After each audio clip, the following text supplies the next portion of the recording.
you really start experiencing that future self of you as Paramashiva. Now, we're going to be entering into a very exciting topic for the next session, which is about the right attitude for prayer. What is this? Very beautifully, Swamiji reveals. To make God high, you don't have to make yourself low. Just because you want to make Paramashiva the ultimate, you don't have to make yourself as the worst sinner.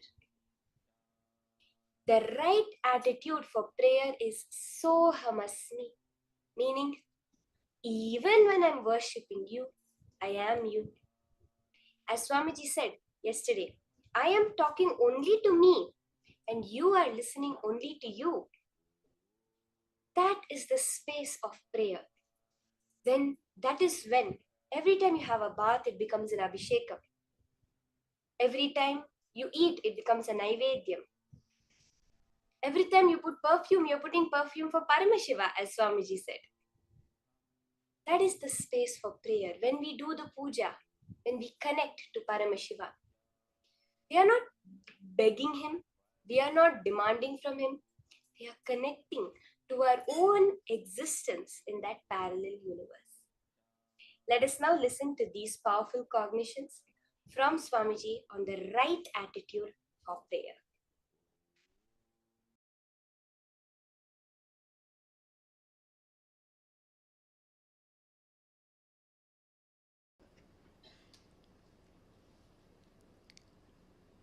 I'll try to explain the science of prayer.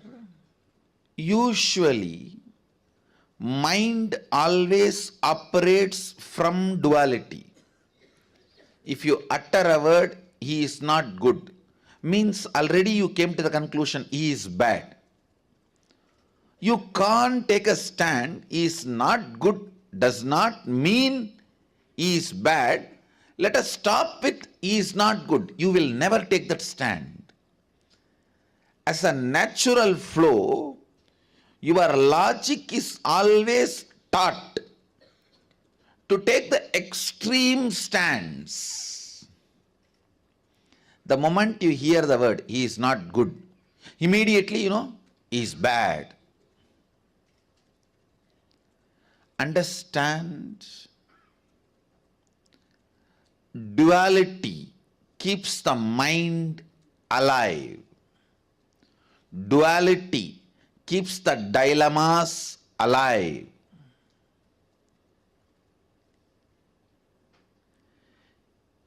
Your mind is so brilliant, it can even use religion to keep itself alive. Please understand. It can even keep religion. It can use even religion to keep itself alive.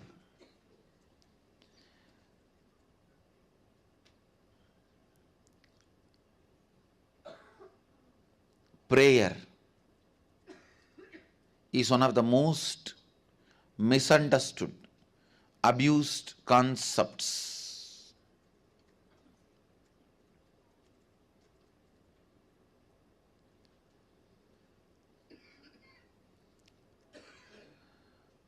The moment you are asked to pray, the moment you need to put the God in the high pedestal, you always decide to put you in low pedestal. And in some stupid traditions, it is even celebrated as humbleness. No. Understand, humbleness is not thinking less of you, it is thinking less about you. Understand, humbleness is not thinking less of you, it is less about you.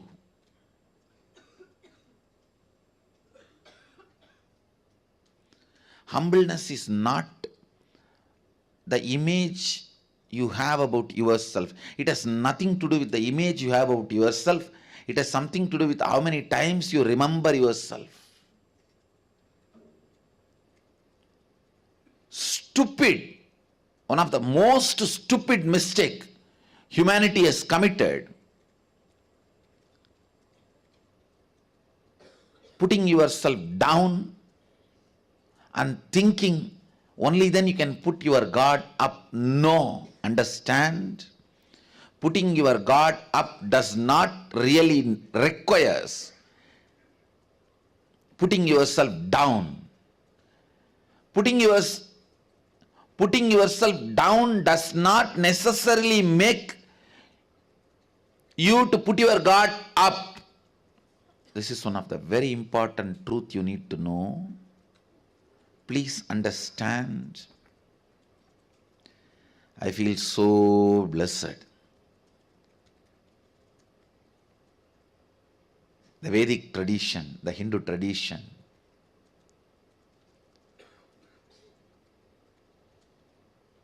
reveals the science of prayer so beautifully. Actually, this verse forms the basis of the celebrativeness of Hindu tradition. This forms the basis of the celebrativeness of the Hindu tradition. Even while you pray, you don't need to put yourself down or have a low self-inner image. You don't need to become a sinner to make God saint. God can be saint. You can continue to pray to Him. That does not require you should put yourself as sinner.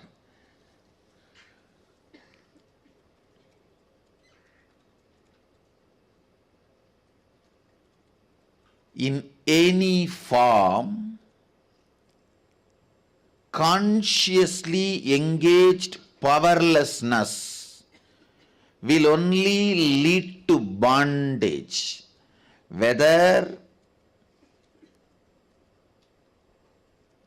during the period of your study or during the period of assimilation and cognition of the truths about your life, or during the periods you practice your profession, or during the periods you build your relationships, career, every part of life, or during the period you pray or you meditate, every part of life, entertained powerlessness only will bring tremendous bondage to you, suffering to you. Understand, even in front of God, you don't need to feel powerless to pray to Him, to ask Him. What a mature tradition.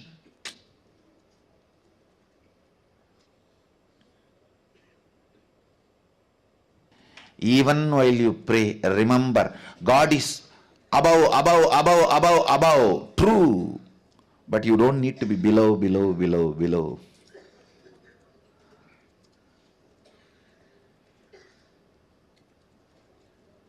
You don't need to be below for the God to be above.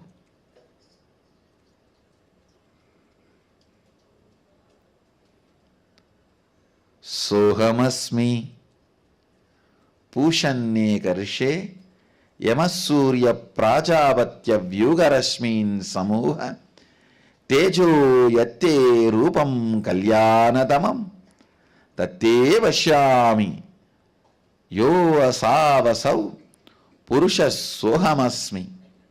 Listen. So many of the stupid attitudes, aptitudes, cognitions you build, thinking that it is necessary to get the grace of the God, put yourself in the guilt, powerlessness, which actually no way supports you, helps you to experience enlightenment.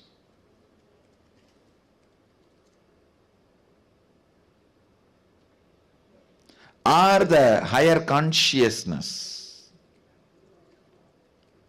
remember the right context and bring prayer in your life, prayer itself will lead to enlightenment.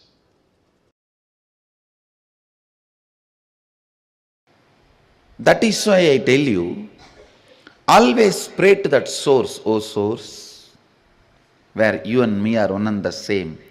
The Sohamasmi is the reality. I ask you, I do not know whether that source is now in Guru's being or in this body. It is based on the level of completion you have. If you have too much incompletion inside you, naturally the source will be on the Guru's being. If there is less incompletion, more completion in you, the source will start moving towards you. When you become completely complete, the source will be centered on you.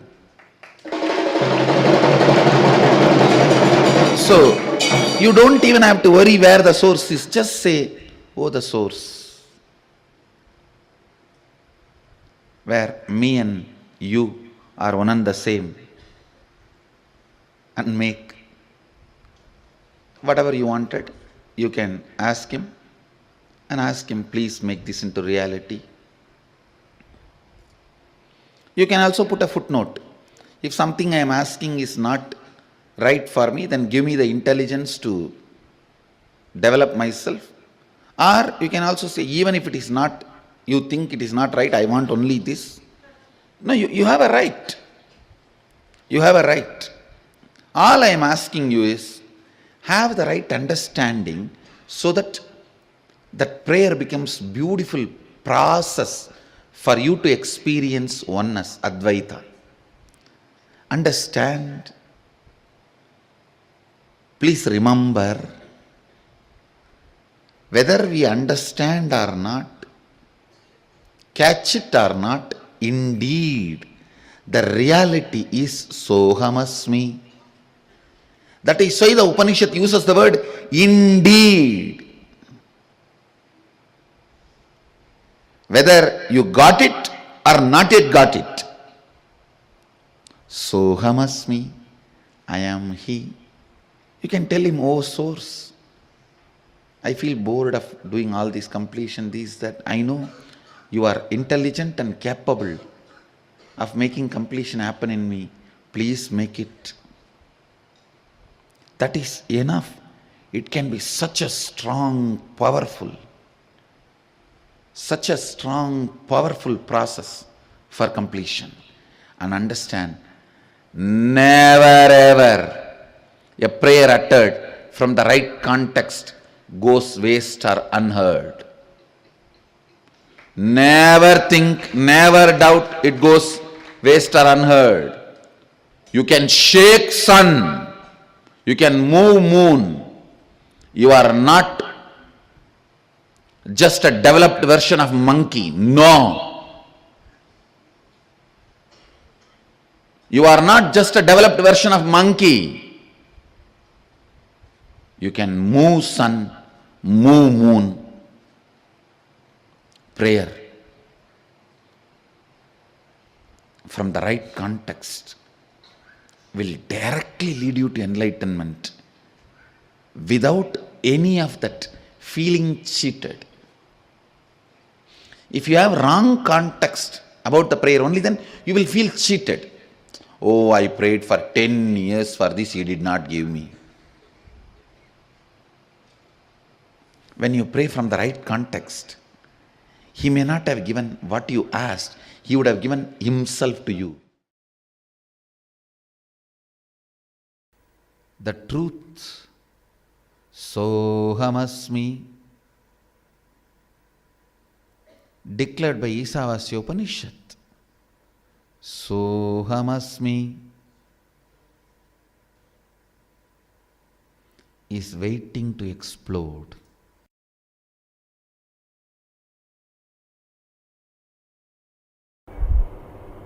Understand, this can happen only by the tremendous surrender to Sadashiva. You can't enter into His home by any demand. No. No Aushadha can work. No, he is not a serpent. You put some medicine and herb and he will listen to you. No. He is Nageshwara. He is not Naga. Understand? It is deep surrender and devotion and reverence, humbleness, requesting Mahadeva, please grace us. Please grace us. It is only with the tremendous humbleness and surrender, with the tremendous respect, reverence, devotion, understand? As long as you exist in relative reality, be devoted. It is oneness. Oneness is the only currency which works on all the 11 dimensions. Dvaita, only 4 dimension. Bhur, Bhuva, Suva, Tapa, that's all, not even Satyaloka. But now I am making a statement. As long as you are in relative existence, be devoted. Yes.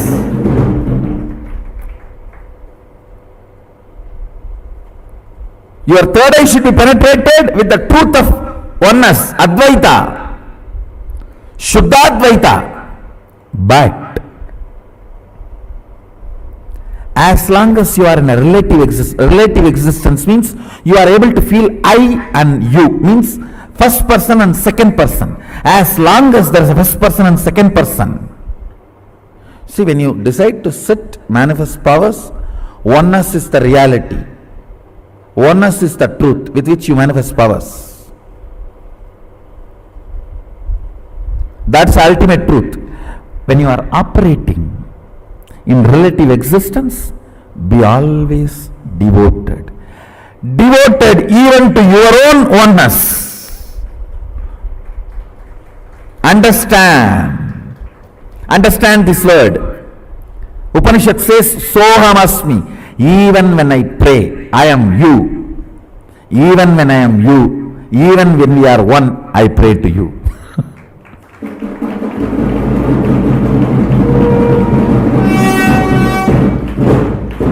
Upanishad has a beautiful word. Sohamasmi. Even when I am praying, I am you. So even when I am you, as long as there is a relative reality, I pray, I am devoted to you. I know you and me are one and the same. But as long as there is a relative existence, till I feel there is a skin for me and skin for you, I am devoted to you.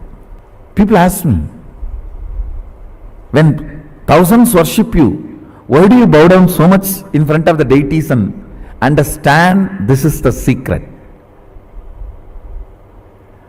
When you sit in oneness, you should know very clearly, even when I pray, I am you. When you are operating in relative existence, you should know, even when I am one with you, I am praying. I am devoted to you. In relative existence, always be devoted. In reality, always be one. Understand, duality is not ultimate. I am repeating again. Oneness is the ultimate truth. That does not mean in relative existence you will be arrogant. No. You will be humble. In relative existence, you will be humble. That is why I say, the Advaita I am teaching is Sutta Shivadvaita. In oneness, even when we pray, we are one with you. In relative existence, even when we are one with you, we are devoted to you. Be humble, be devoted even to your own oneness. Sometimes when I go to devotees' houses, I directly go to puja room and do the puja. Some of the devotees will keep my photo also. When I do the arti, I have to show to all. I cannot move the hand. I have to show all only. They ask, what is this, Swamiji? You are showing arti to your own photograph. What can I do? It is the symbol of my oneness. I am devoted to that.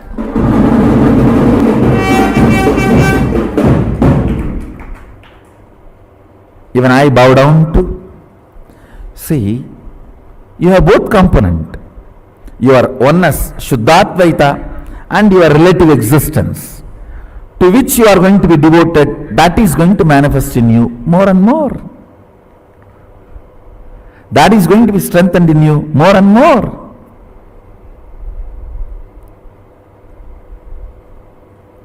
Kailasa is the space of ultimate oneness. Sachidananda, ultimate oneness. Understand? Kailasa is the space of ultimate oneness. And if you hear only the Shabda, you can read your mind. If you hear only the Nada of Kailasa, you can read others' mind. I'll repeat the verse once, read out the translation, then give you the commentary. Agnenaya Supataraye Asman Vishwani Deva Vayunani Vidvan Yuyot Yasmajjuhu Puranamena Bhuyishtam De Nama Bhuktim Videma Agnenaya Subhataraye Asman Vishwani Deva Vayunani Vidvan Yuyot Yasmajjuhuranamena Bhuyishtam De Nama Bhuktim Videma. I'll read out the exact translation. O Agni, the fire god, knower of all our actions and all that is worth knowing, you must take us along the righteous and auspicious path of completion. Please listen. You need to understand this first line. O Agni, the fire god, knower of all our actions and all that is worth knowing, means even the modern science proves when your brain knows something, that area gets lit up. The knowing action happens.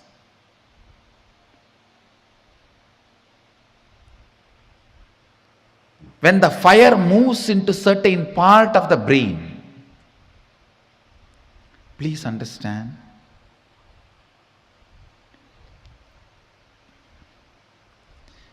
Everything may be there outside you. You will not know if the fire does not move in your brain. If the fire moves in your brain, only then you will know what is happening. So,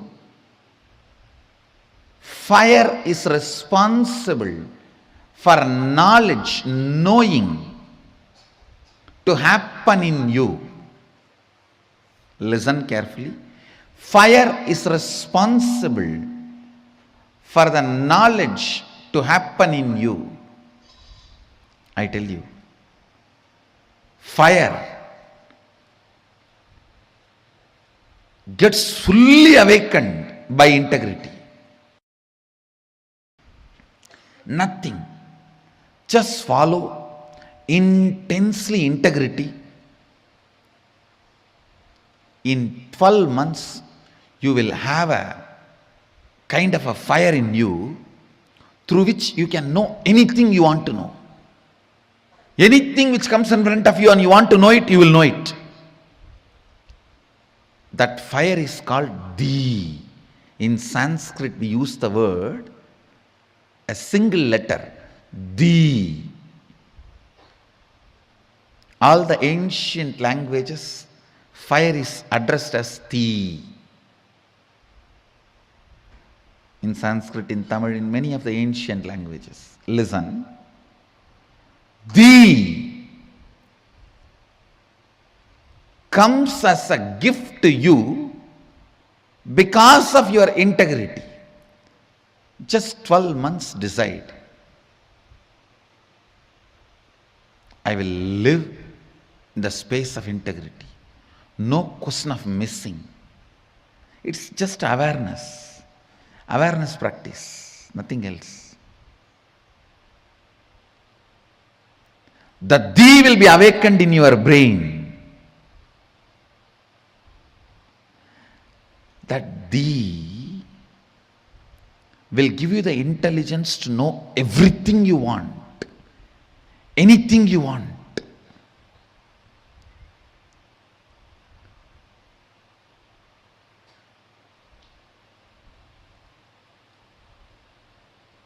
Here the Upanishadic rishis are addressing fire. Oh, the fire god, knower of all our actions, means only if the fire happens in different parts of your brain, knowing happens in you. Knowing happens only if the fire happens.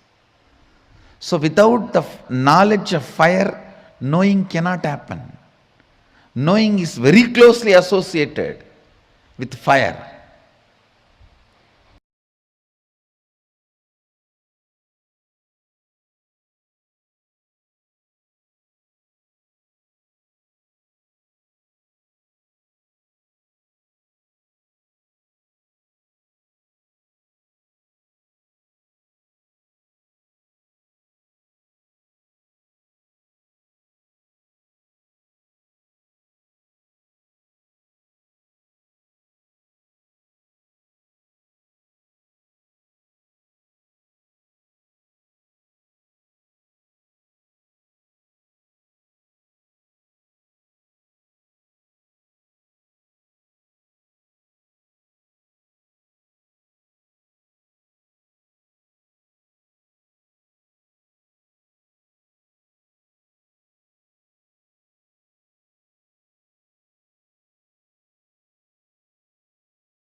Would we have ever imagined prayer to be something so different? For how many of you from your very young age, you've always been taught, for how many of you, especially if you've had a typical Indian upbringing, you will hear at least 10 times a day your grandmother tell you, hey, finish your food, otherwise God will punish you. Don't lie, God will punish you. And if you talk something, you say, oh, you're talking like as if you're some big God, isn't it? How many of you heard these kind of expressions? Unfortunately, connecting with God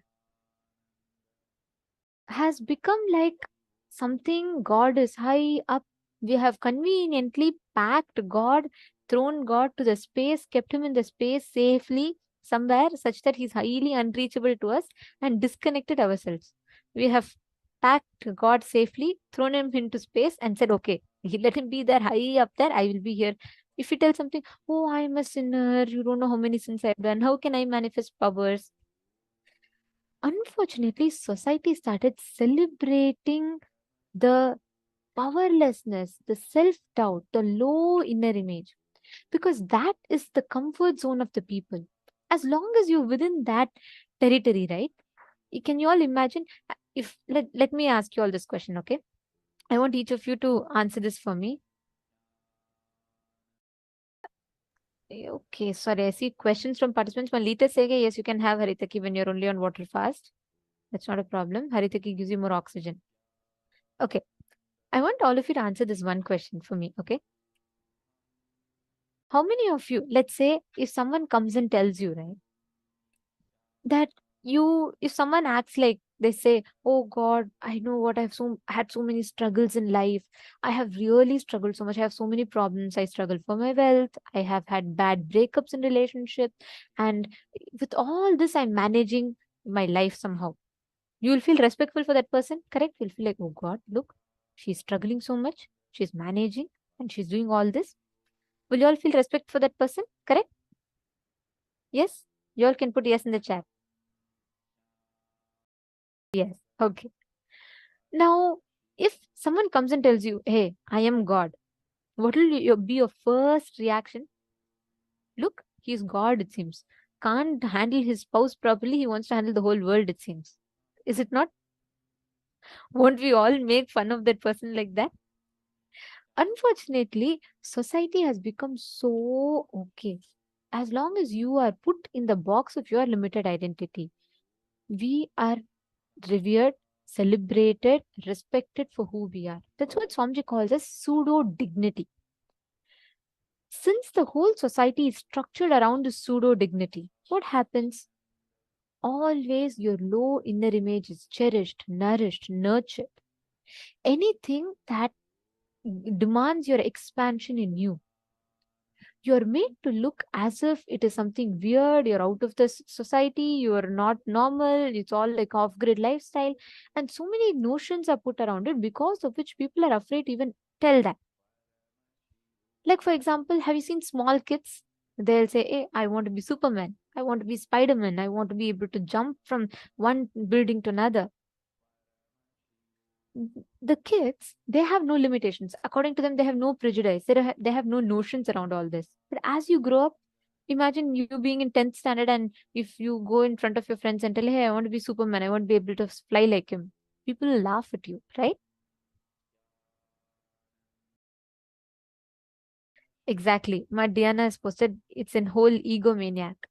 It is because society makes us believe that you are limited within those identities. In that identity, what is the maximum you can have? They celebrate. But beyond that, you go out of that zone, then you're called off grid. You're called like, okay, you've gone crazy. That is why Hinduism has this amazing truth. There is no concept that you are a sinner. For God to be a saint, you do not need to be a sinner. For you to be putting God high, you do not need to put yourself down. Prayer is not powerlessness. Prayer is not for you to declare, going and telling that, oh, I am like this, I am the worst sinner, I am this, I am that, to the God. That is not called prayer. We all somewhere have got this wrong thought current. What was your idea of prayer till you heard this session? Can I request each of you to put, how did you think when someone says pray to God? What was your concept of prayer? How did you experience, how did you understand prayer? Please take a few minutes and post in the chat.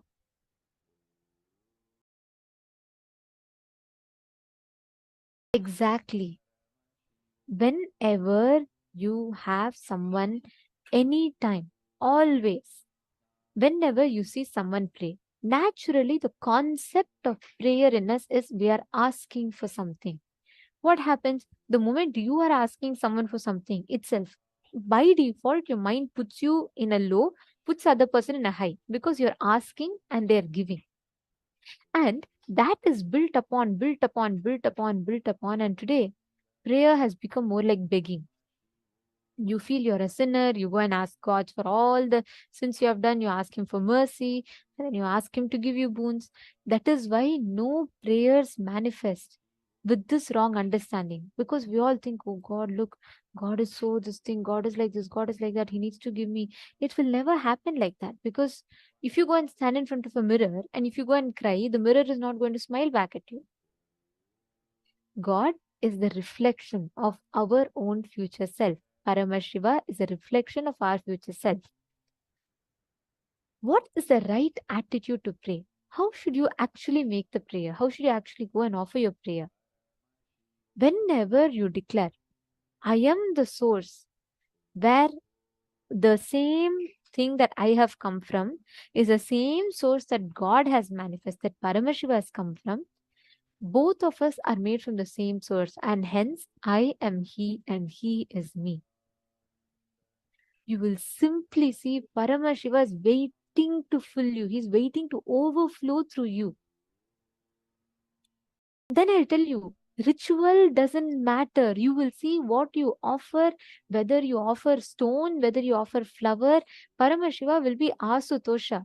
He will simply connect to you, accept everything that you offer.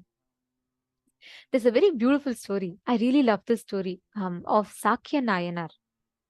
This happened few hundred centuries ago. So there were that time there was a prevalence of another religion that was spreading vividly in the whole southern parts of India. And at that time, Sakya Nayanar, he's actually born a Jain, right? Like he's born a Shaivite, sorry, and then he gets converted into Jainism. At that time, unfortunately, after the demise of Mahavira, there was a particular group of people, not all Jains, but a particular group of Jain people who started forgetting the spirit of what Mahavira taught, and they became more fanatic about spreading it. So they started using violence as a mean to spread it. So it was that phase, and Sakya Nayanar had converted. From his young age, he was brought up like a Jain monk. But one day, when Sakya Nayanar is walking by, he sees the Shivalingam and he feels so deeply connected to the Shivalingam. He feels so deeply attracted. He simply just falls in love, like how we all fall in love when we see Swamiji. So Sakya Nayanar just falls in love with that Shivalingam, okay? And what happens? He doesn't, like in front of public, he's a Jain. He can't go and worship Shivalinga. People, especially the Jain community, is going to get affected. And he's afraid of what will happen, the repercussions. So what he does, he'll go in front of Shivalinga. This is a very beautiful part. He will pick up stones from the ground, okay? And he'll say, Paramashiva, I'm offering my love to you. Whether world knows or not, I know you know me and I know you. And I am going to offer the stones as flowers for you. So when people see, they think I'm throwing stones at you, but actually I'm throwing flowers at you. He will tell that, he will visualize that, he's offering the flowers to Paramashiva. Every day he will go to the Shivalingam, he will take the stone and throw at the Shivalingam left, right and center.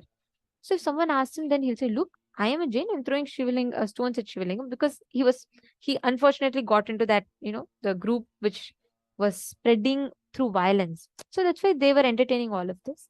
And other Shaivites, everyone got offended. They were like, how can Sakya Nayanar, how can he do it? Like, how can he come and throw stones at Shivalinga? The attitude from which he threw, the space from which he threw, every stone that he throws, all the village priests and other Shiva devotees come and fall at Shivalingam. They cry. They say, oh God, every day you are being abused. This man is throwing stones at you. Paramashiva, please, you give all that pain to us. They all are affected naturally. Then, just to show the greatness of Sakya Nayanar, one day Paramashiva plays a beautiful Leela.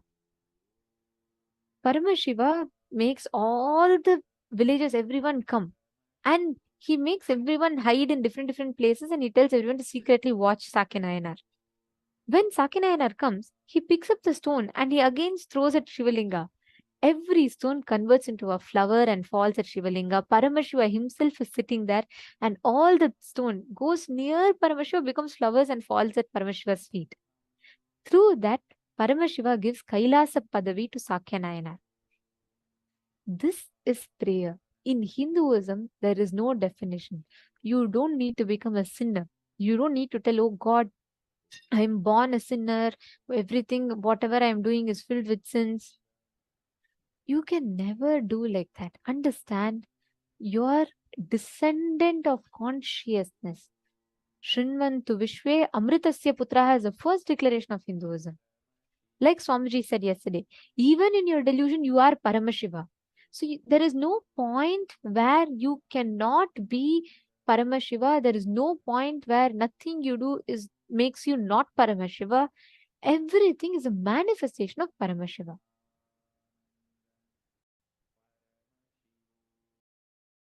That's true. Pavanaya, you have put society is the place where collective insanity becomes new sanity. That's true. I totally agree with that.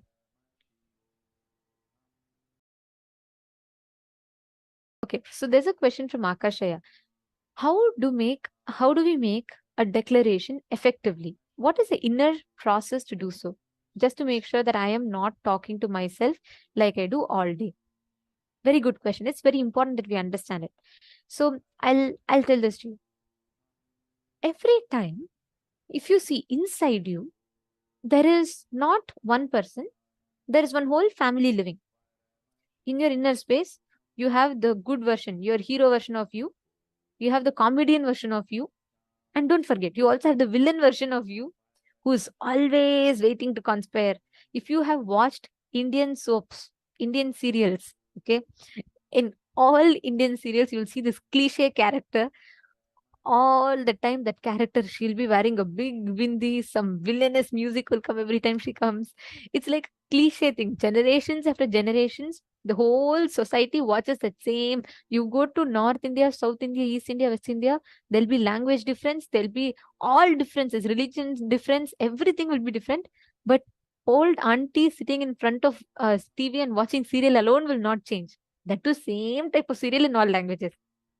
There'll be this one villainous character who will conspire. That's all they will do. Unfortunately, that's how our inner space is. There's one part that constantly conspires, one part that constantly puts you down, one part that lifts you up. There are so many different fragments inside us. Now, the question that you're asking related to how do you make a declaration that's effective? The concept here, the whole science here rather, is it's not about the words you utter alone, but it is about what space you utter them from. The conflict inside you. We all do not have most of the times. Why do we fail in our decisions? Let's say you're making a declaration. Tomorrow onwards, I'll start yoga. Okay. Now what happens? Where is the exact reason we miss? For each of us, it might be different reasons.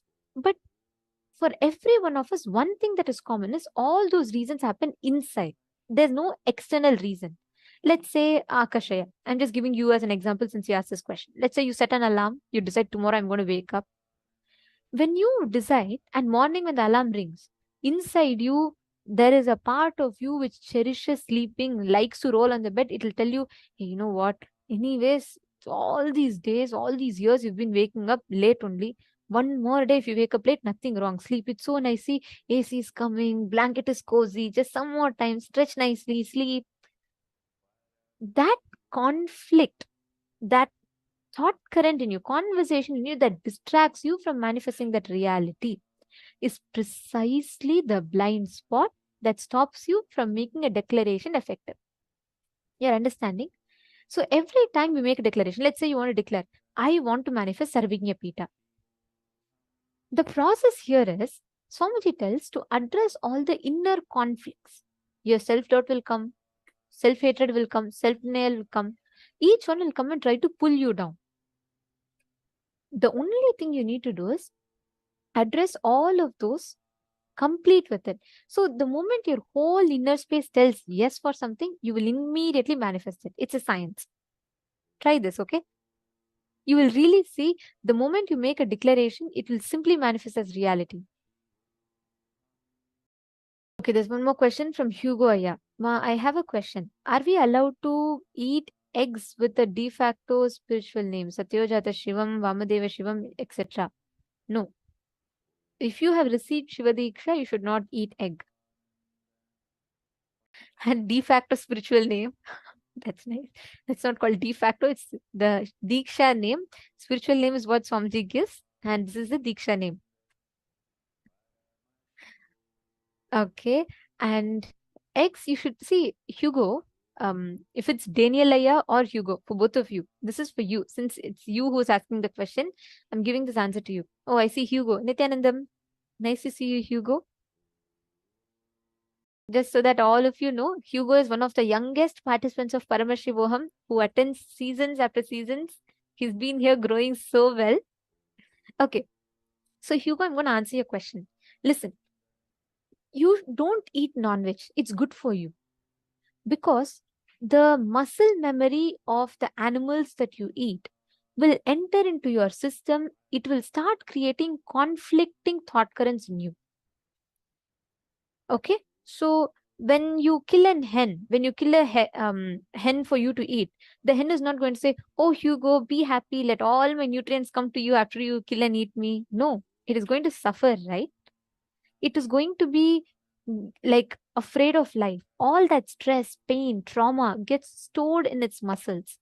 So when we eat it, our biomemory starts having these conflicts inside, stress and unknown reasons of worry, fear, everything. So don't have non-veg, Hugo. Even egg consists life energy. It's a potent life energy. So you should not have it, okay? So whether you have a de facto spiritual name or you don't have a de facto spiritual name, you should not eat eggs. This is for you. Okay? You manifest powers, you are attending e-Gurukul, you are growing like a Balasant of Swamijis. You are going to be joining Gurukul also soon. So you are not going to be eating eggs. Okay? All right. Yes. Any other questions anyone has? You all can post in the chat. But all of you understood this, right? Just declare again and again and again. You are Paramashiva. Whether you are manifesting, not manifesting, successful, failure, anything, you are Paramashiva. So you just stick to that declaration again and again and sit in that space. Automatically, all the manifestations will happen. Don't worry. You may not even be convinced. You just tell whether it is my experience or not. Swamiji told I'm Paramashiva. Because Swamiji told I'm Paramashiva, I'm Paramashiva. That's all you need to have. Just have that one thought in your head. That is enough. Ma, Kamen, yes, ma. Better. When you have, do not consume meat. You're saying accidentally after Diksha, if you got meat, should you consume it? No. Even if you have it after Diksha, you should not consume. So you better discard it or you can do something else with it, but do not consume meat. See, once you know something is a poison, just because you purchase it, you can't eat it. So meat is extremely harmful for the system. So don't have it, okay? It's of course a suggestion. The decision is entirely up to you. Ma Hongli Wong saying, Ma, can I take neem leaf powder instead of neem juice? Morning, since I can't find him. Yes, you can boil the neem leaf powder in hot water and you can have it. Ma Mohini Lata, it was Interstellar movie from 2014. Xiangying Zhao, that's because you're asking why we can't eat eggs. Can't eat meat, I can understand, but why no eggs? Understand, egg is a possibility of life. Life happens. The potent life energy is in the egg, which means you are denying the possibility of the life happening by you eating it. The karma of that is equivalent to a murder. Swamiji tells you destroying something before it is happening. You killing a hen is counted as a murder in the cosmos. You killing a egg is counted as the same degree in the cosmos, because both times you are destroying life's possibility.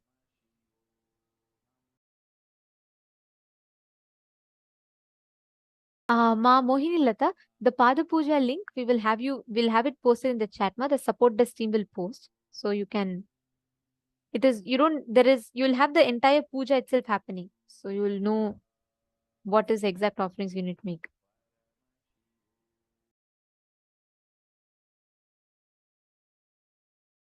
Okay. That answer was for Hugo. Now I see many of you are having questions relating to veg and non-veg. We will be having elaborate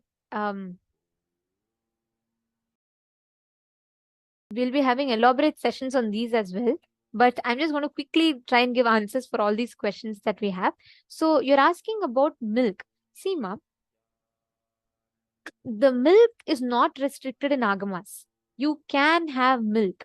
Milk is allowed in agamas. But the thing is, currently, the milk that we are all consuming, most of the times these cows are tortured. The way the milk is gotten out of the cow, because it has become more like a factory. The cows are treated like some milk producing machines. So even the calf is not given the right to have milk. Even before the calf can have enough milk, the calf is taken away from the mother and the milk is taken out as much as possible. And after that, the cow is sent to slaughterhouse. Without any of this, when the milk is brought up in our goshalas, in Hindu system, cow is revered as Go Mata, mother, Devi. So that time we do not affect the cow. We bring the cow with lot of love. First right, Swamiji tells the first right to milk should always be given to the calf. Only then the cow will give maximum nutritious milk, because she will be so happy with the people taking care of her and she'll give the milk. That milk should be consumed. So milk in itself is not restricted. It will just be the milk itself is not restricted in Hinduism. The one that are non-violence based, you can have it. Okay. Majika Mutton, that is Swamiji. You see, he's making all of us set up a goshala, set up a temple, everything, create a Hindu ecosystem around us for us to live this life. Beautiful.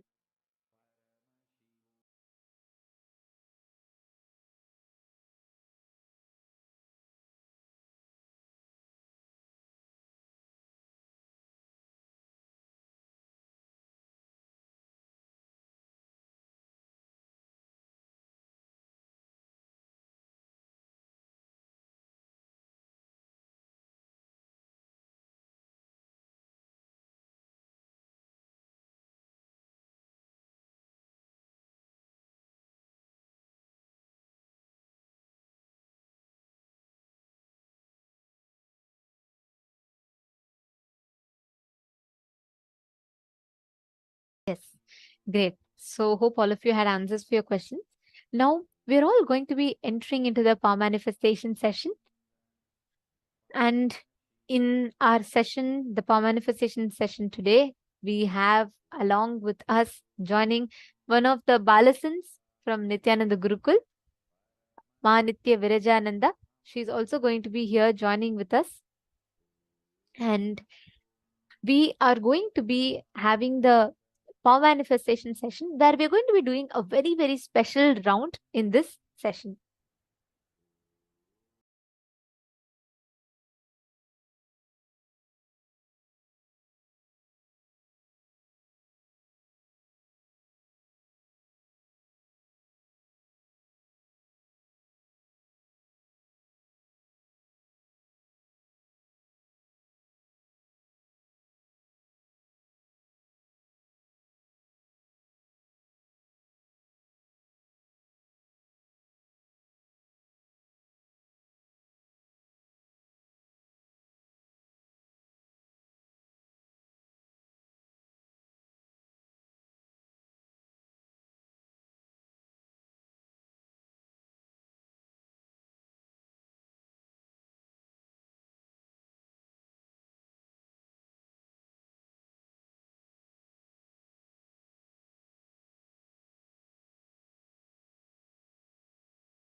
Nithyananda. Hi, my name is Ma Claire. I am from Calgary, Alberta, Canada. I've been with Swamiji since 2011 as his disciple, and I am a corporate trainer and mindset facilitator. I have a YouTube channel called Causing Claire, where I post a lot about how to manifest money through Swamiji's techniques. And one of the ways we'll be talking about today is through Pratyaksha Pada Puja. So if you don't know what this word means, or if this word is new to you, not to worry. I was once in the same spot. It's a devotional offering to the Guru. It's our gratitude that we offer. And if you don't know how to do it, not to worry as well. You can still offer it. You can do the best that you can, and there's also a lot of us available to help you if you need some instructions with that. So one of the stories that I wanted to share about when I offered Pratyaksha Pada Puja to Swamiji, we actually, I had, as always, had some money available that I had to decide, okay, what do I want to do with this money, right? Do I put it towards like bills, groceries, other things, or do I make the investment in myself? So as always, I have to make the investment in myself, and I offered it to Swamiji because I know that he is me. So when I'm offering him something, I'm just basically handing the money to me and getting it back to me. That's what happens, okay? So in this particular case, again, it's not like I had a whole bunch of money sitting around, but I offered Pratyaksha Pada Puja, and then it's usually for me within like 24 to 48 hours that something happens. And this time we actually had, back in the day, my husband and I, David, before we had our son Ashton, we had golf memberships. So again, think about all the things that you actually spend money on, right? Golf memberships, maybe you go to the spa, maybe you invest in your home in some way, even just buying groceries, paying bills, buying clothes, all those things are investments that you're spending your money on, right? So in this case, we had a golf membership and we bought into the membership. We had to buy shares.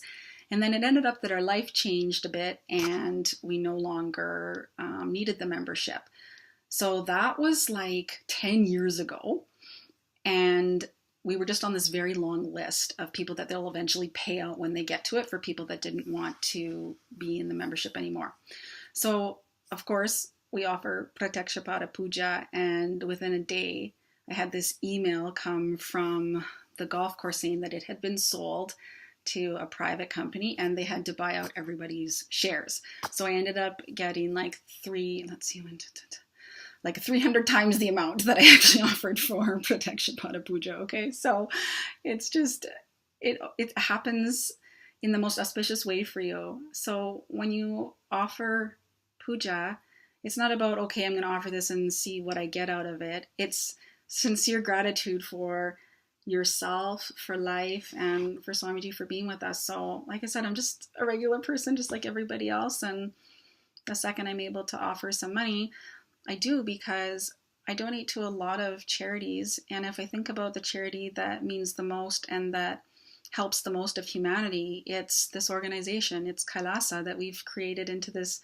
international community of people that just want to live an enlightened life and share that with others. And there's no pressure and there's no, forcing. This isn't about anything other than you doing the internal work on you, right? And the investment that you're willing to make to have those big breakthroughs. And a lot of times, bliss happens on the other side of fear. So anything that you're afraid of, and a lot of people are afraid of money actually, and afraid of spending money. So on the other side of fear is bliss. So you'll often find that when you give, especially if you're afraid to give, right? Because you don't know what's going to happen. You don't know if you're going to be able to pay for something. The bliss on the other side of it, it can only be experienced. So I don't expect you to take my word for it. Why would you? You have to try it yourself and gather your own data, right? Proof is in the pudding, they like to say. So the only way to really see what this experience is like and how much offering to the universe gives back to your life can only be done through experientially doing it yourself. So blessings to all of you that want to offer Pratyaksha Pada Puja, and you'll just see that the most auspicious things happen in your life, and whatever you give out, that's what life gives back. So blessings, Nithyananda. Until next time. Thanks.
Nithyanandam,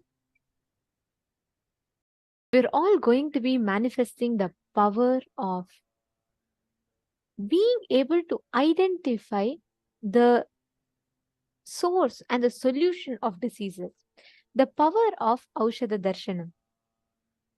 And we also have with us Manitya Virajananda, and she's here, Balasant and Acharya, and she will be here to entangle every one of us.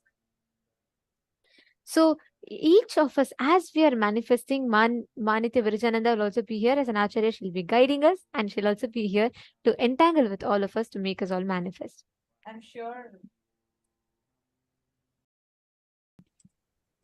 all of us would have seen Ma Nithya Virajananda doing the demonstration of the power of third eye, where to blindfold your eyes and see. So you all would have definitely seen her do that.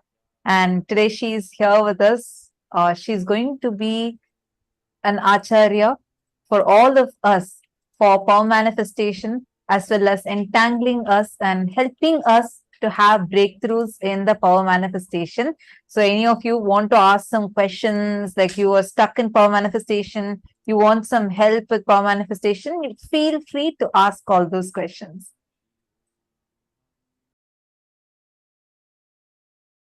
Yes. So, Nithyanandam, I am Manitya Virajananda, and I'm excited to see all of you over here attending this program. And yeah, and so today I also will be hosting with Nithyananda and Mata Prapriya on this power manifestation segment. Thank you.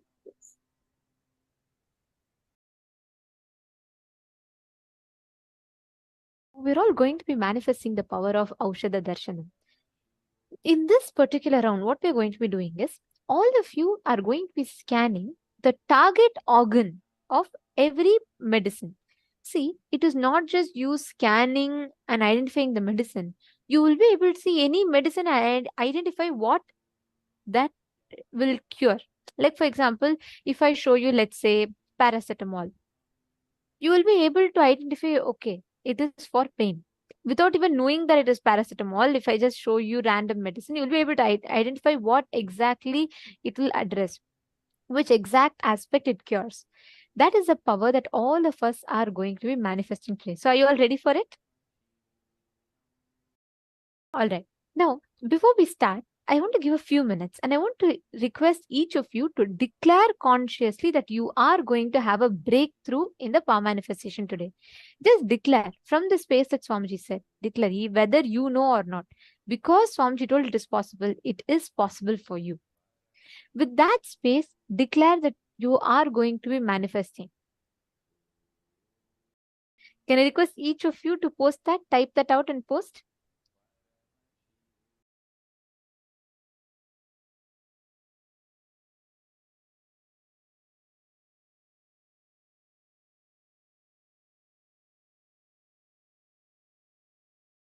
So, as all of us have learned in the previous session, that when you're doing puja, it should be done in the space of oneness, Sohamasmi, that you and Paramashiva, you and Swamiji are one and the same. Like how Swamiji said yesterday, that Swamiji was nothing but the future of us, the me, which is the future part. And we are the past of Swamiji, which we have been diluted. And like Swamiji is waking us, hey, get up, we are Paramashiva, wake up in reality. So all of us are, whatever patterns or whatever greed, fear patterns which you're going through, it's just like a reminder, like, hey, wake up, I'm Paramashiva, I'm here to manifest all of power. So the same way, when you manifest powers, it's done from the space of oneness, that you and Paramashiva are one and the same. You are nothing but merging with the future me in you, which is Swamiji. Absolutely. Actually, that was such a click, right? When I heard it, when Swamiji was revealing that in yesterday's session, I was like, oh my God, Swamiji, this is just, expanding in my brain. I just felt like, wow, it's just expanding. And like, I remember, Mavirija, we all were blessed to watch that movie Interstellar with Swamiji in 2016. Do you remember that? Yes. So I was like so excited because I was remembering that, and we were sitting and listening to Swamiji revealing about that particular scene, and so beautifully Swamiji had revealed that cognition, right? Swamiji said that he is talking to his deluded past, our future, our enlightened future part is talking to his deluded past part, which is us.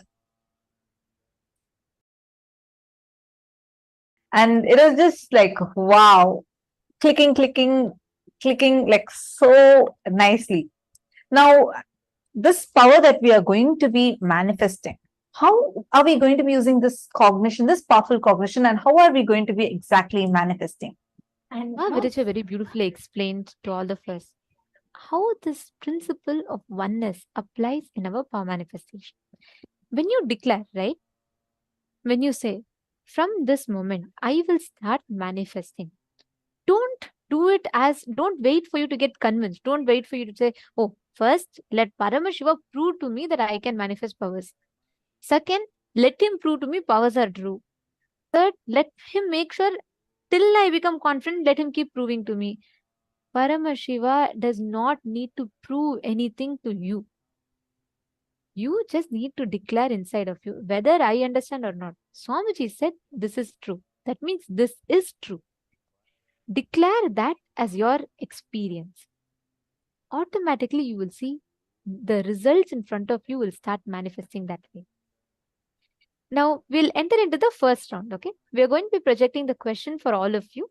And what you're all going to be doing is, I'm going to be projecting a random medicine. It could be a medicinal plant. It could be anything.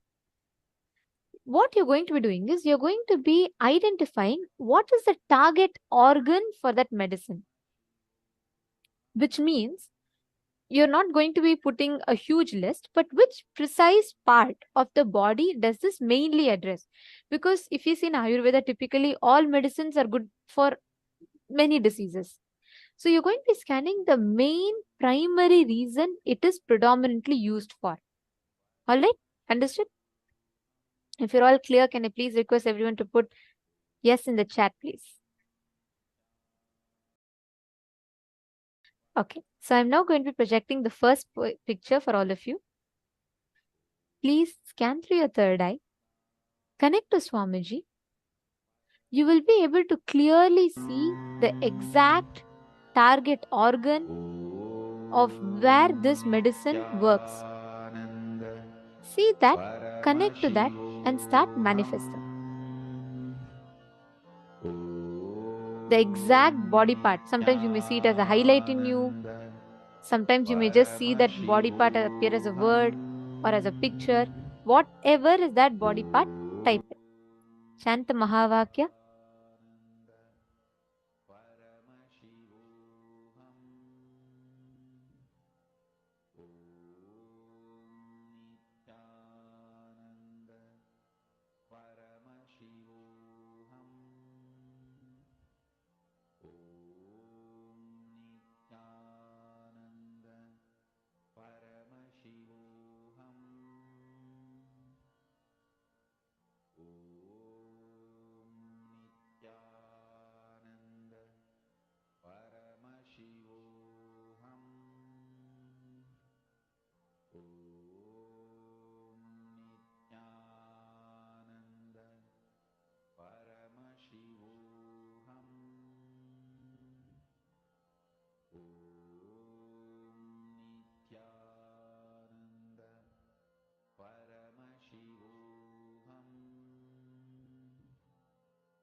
Om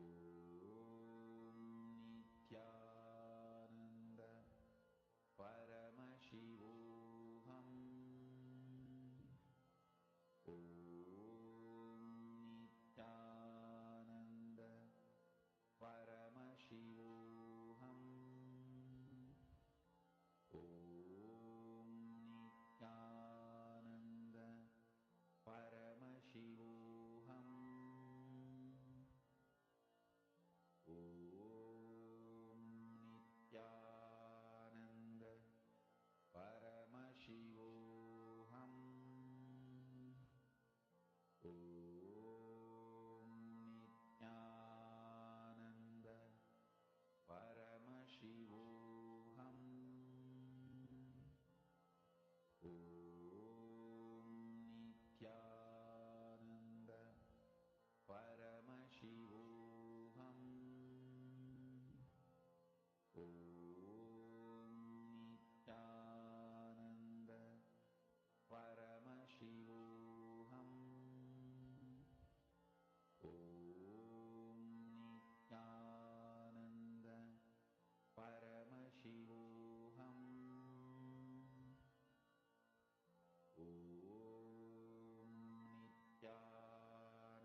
I request everyone to slowly relax, open your eyes, and whatever Swamiji showed you in terms of colors or diagram or anything, to whatever detail Swamiji showed, that same detail, write down in the chat, post whatever Swamiji showed you through your third eye.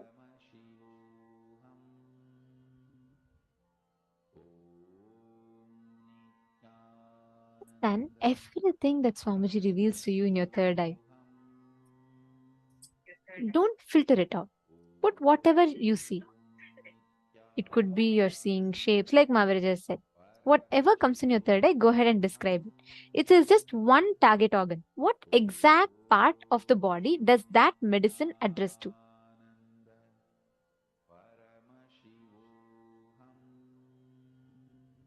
Come on, let's see what each of you are posting. Okay, I see a lot of answers actually. I see many of you have posted different parts. Some of you have given me a multiple choice questions. You should not list all the organs of the body. You should just list one, what your third eye shows. I think this logic always trains us to have backups, right? So we say, oh, stomach. If not stomach, let me put liver. If not liver, let me put kidney. If not kidney, let me put legs. Just put one and start. It's okay even if you manifest wrong. See, you're not going to get pass certificate if you manifest correctly. You're not going to be failed and demoted if you get a wrong answer. You are just manifesting the experience of Paramashiva. That's all. So what answer you put doesn't matter, but the experience is the most important.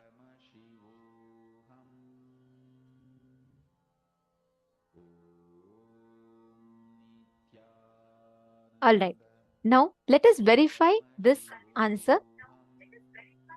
This particular plant that we projected to you all is a medicinal plant which works on the skin. This is tea tree. So this tea tree, we see that mainly it is given for essential oil, and predominantly it's used for skin and hair. These are the main two organs that this works on. So this is the answer. This is the tea tree plant. Let us see what each of you have posted.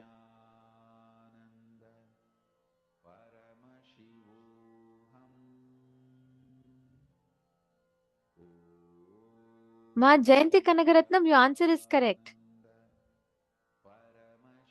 You have manifested, Ma. And okay, now see, you should always post it before we project the answer. That's the way we can verify it properly. So I always request all of you to please post it right before the answer, right before we project the answer to all of you. Okay, shall we all do one more round?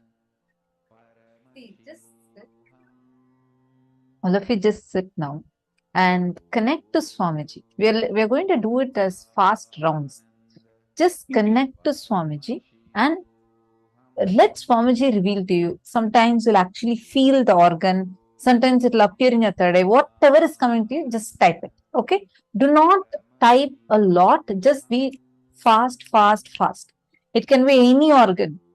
So whatever is coming to you in your third eye, just post it. Swamiji will actually show to you. First time Swamiji initiated does this like early morning in Brahma Muhurta time only in courtyard. And I remember as Swamiji called all the Gurukul kids, we were all in yoga, and suddenly Swamiji called us, and Swamiji said that, you remember, I see Mahaviraja nodding, yes, it's full excitement. Do you remember, Mahaviraja? It was actually like early in the morning, Brahma Muhurta time, and then Swamiji had called us to the courtyard. Swamiji initiated us to this power, and like just Swamiji did the initiation and said, come on now, all you guys. We didn't have any like practice time, nothing like that. Swamiji directly called the Nithyananda Yogam participants who were there and said, now my kids will start doing, all of you test them. So we all had like the doctors, especially the doctor devotees were all called, and they got some medicines, etc. And they'll just show us a tablet, like a white tablet. Then why are we like, we won't know anything from it. You're supposed to keep it in your hand and or see it, and then we'll be able to just exactly see what are the ingredients that are there in it. What is the medicine used for? Everything. So that is the power, same power now all of us are going to be manifesting. Sit with you. Just remember the powerful cognition Swamiji revealed to us yesterday. And sit with that, and whatever Swamiji reveals to you in your third eye, you should start writing it. From as your parallel universe energy triggers, Swamiji is going to be revealing the answers to you. It is your own future self revealing to the deluded past part of you. So it is your own future self, meaning when Swamiji is saying that he is our future self, means what? You can't have self-doubt anymore, because it's rest assured that he is your future. It means you are going to realize your Paramashiva. Even when we are deluded, we are Paramashiva. You don't even realize it. That's the thing right now. You don't even need to tell yourself, oh my God, I had to realize it. Let me sit and contemplate that Pramarakita Nyaya, they say. Like how a bee sits and keeps on with this humming. It can transform a worm into a bee. It's called as Pramarakita Nyaya in Hinduism. But you don't need that Pramarakita Nyaya. It is like just, Swamiji has transmitted it already. He has clearly told us like how that in that movie Interstellar, in that climax scene, how Cooper, the future Cooper, is giving the message to the past Cooper. Same way, the future part of us, future enlightened part of us, is giving the message to the past deluded part of us. Understand, sit with that cognition, and just like that, you will get the answers now. Let us start. Please sit, chant the Mahavakya. Request Swamiji to reveal what exactly is the target organ here. Nithyananda Paramashivoham. Om Nithyananda Paramashivoham. Om Nithyananda Paramashivoham. Om Nithyananda Paramashivoham.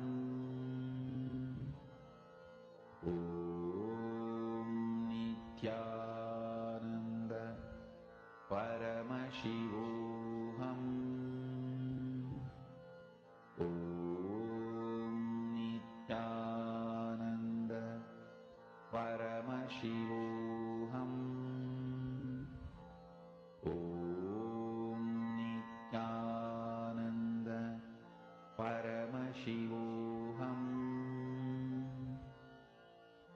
Om Nithyananda Paramashivoham. Om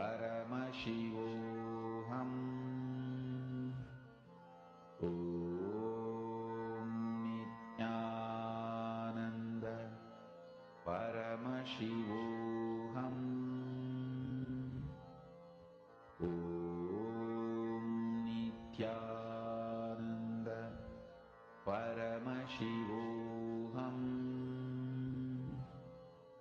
Om Nithyananda Paramashivoham.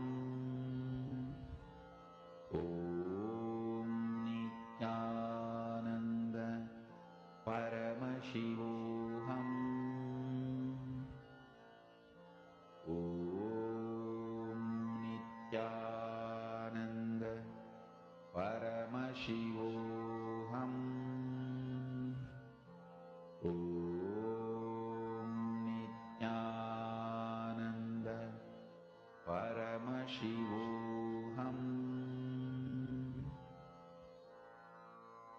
Mahamagya, spiritual lullaby for Samadhi, and Suprabhatam, wake up call, wake up song for Paramashivam. This Mahavagya is spiritual lullaby for you to fall into Samadhi. Suprabhatam, wake up song for Paramashiva to wake up in you. Just remember this one powerful cognition. This Mahavagya puts me in Samadhi. This is spiritual lullaby for Samadhi. And Suprabhatam, wake up song for Paramashiva in me. For Paramashiva to manifest.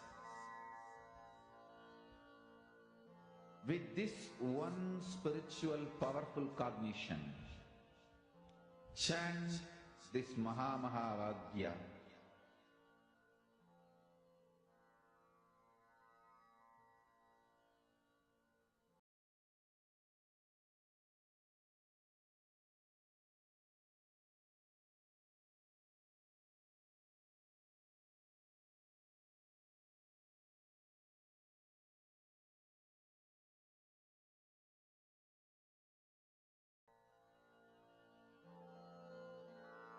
Mahavagya, spiritual lullaby for Samadhi.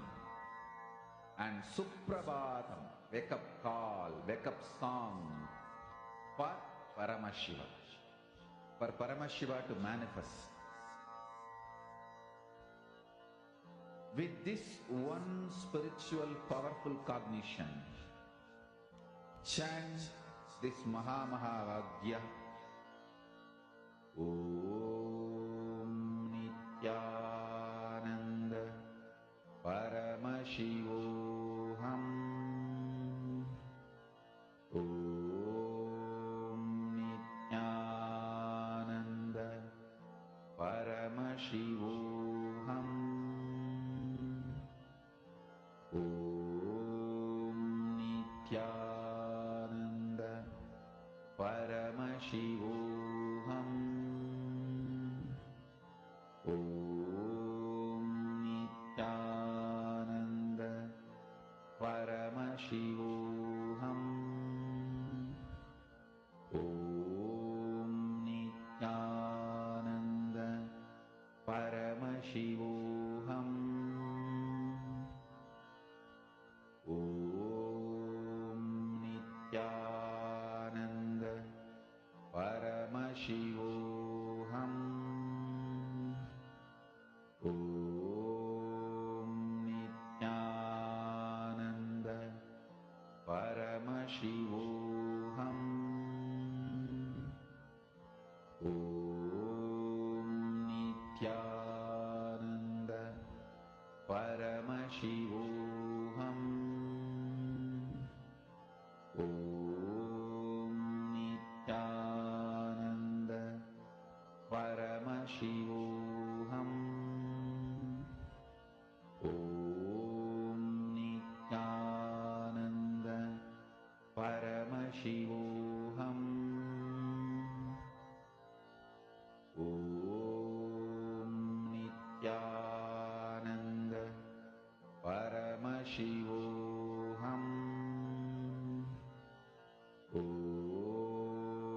Nithyananda Paramashivoham. Om Nithyananda Paramashivoham. Om Nithyananda Paramashivoham. Om Nithyananda Paramashivoham. Om Nithyananda Paramashivoham. Om Nithyananda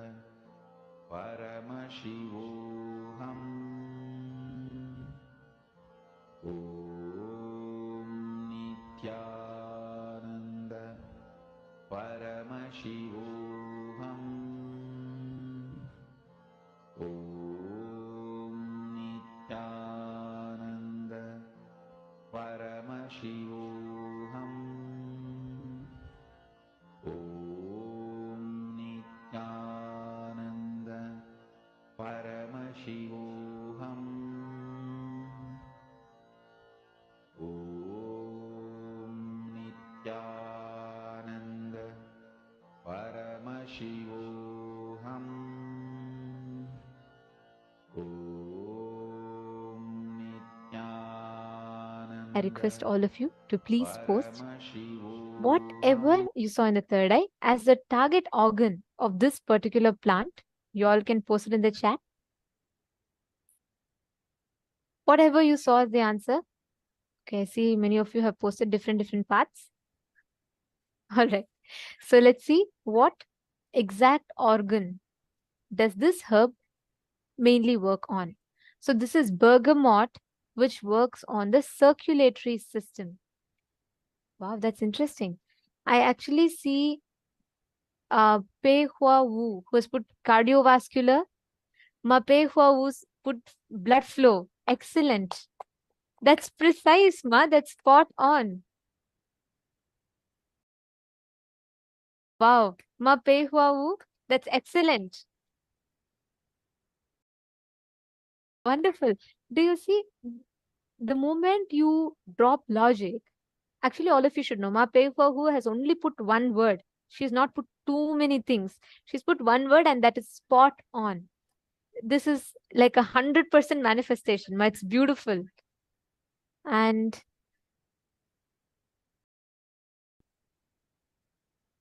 yes, I'm just going through the answer to see how many of you have gotten it right.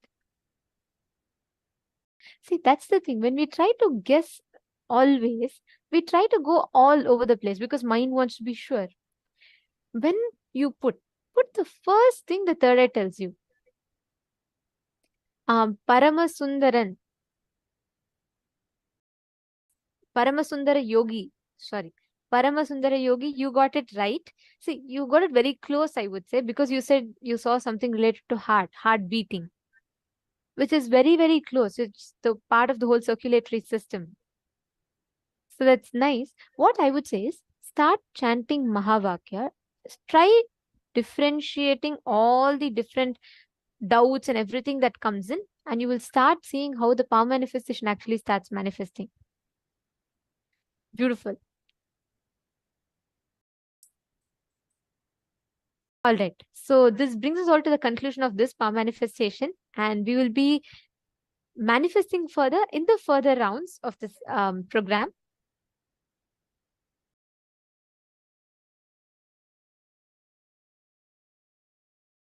Now, all of us are going to be entering into the next session. See, this session, I request you all to listen very, very intensely because this session is very closely related to what Swamiji had revealed to us yesterday.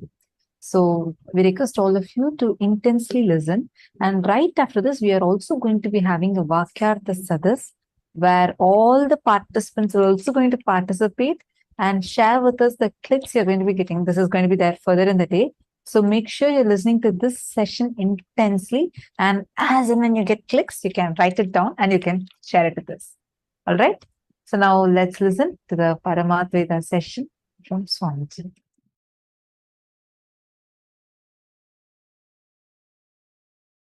If you come to the conclusion that your God is Paramashiva, you will manifest Bhakti. If you come to the conclusion your world is Paramashiva, you will manifest Yukti, right knowledge about life. Tasma. If you come to the conclusion your individual self is Paramashiva, you will manifest Shakti. Listen, I'll repeat. If you come to the conclusion your God is Paramashiva, He decides when you will be born, how you will be living, when you will leave the earth, where you will reach. If you cognize that, if you understand that your God is Paramashiva, He is living intelligence, independent intelligence, living alive right now, you will manifest so much bhakti. Wow!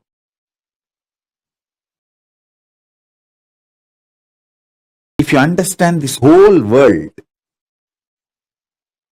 this Jagat is Paramashiva, you will realize you will have amazing strategies to win, to be successful, to be consciously productive. Understand that word, consciously productive. Success is not winning over others. That is social success. Winning over others, having more money than the others, having more power than the others, having more things than the others. That is social success. What I am talking is conscious success, feeling that you can do anything. Ishwaratva.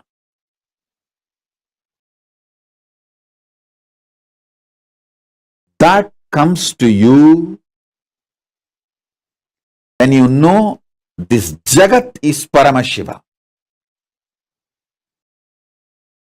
Yukti, amazing yukti. Anything you see, you will just know the strategy to deal with it, live with it.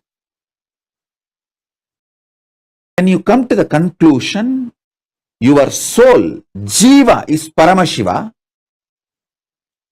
you will just manifest Shaktis. Listen. Knowing Ishvara, your God is Paramashiva, makes you manifest Bhakti. Knowing this world, universe, Jagat is Ishvara, Jagat is Paramashiva, makes you manifest Yukti. Knowing yourself, Jiva, individual, is Paramashiva, makes you manifest Shakti. Knowing your Jiva, your Ishvara, your Jagat, knowing your Jiva, your Ishvara, your Jagat, all the three are Paramashiva, is Parama Advaita. That is what I call Parama Advaita, manifesting Shakti, Bhakti, Yukti. Listen.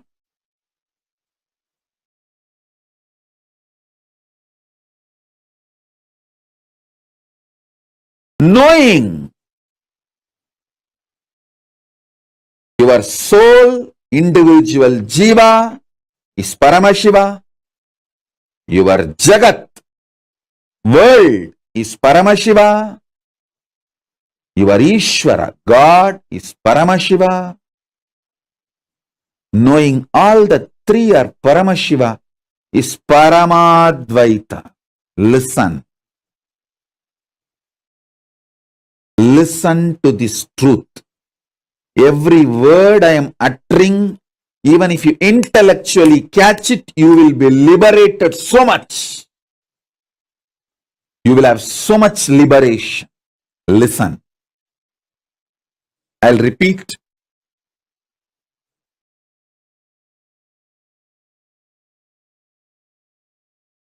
Cognizing your Jiva, individual self, is Paramashiva, makes you manifest Shakti. Cognizing your Jagat, world, is Paramashiva, makes you manifest Yukti.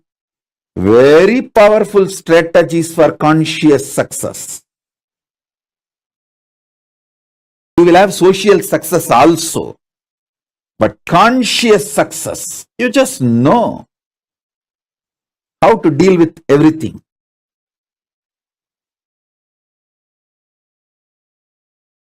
And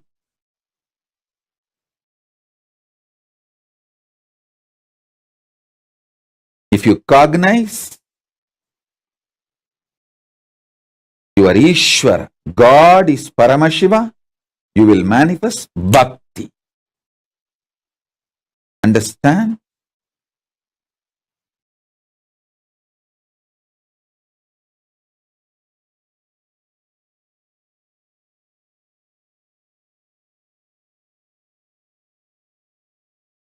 Realizing your soul, Jiva, Jagat, your world, Ishvara, your God, all three are Paramashiva, is Parama Advaita. That is Parama Advaita.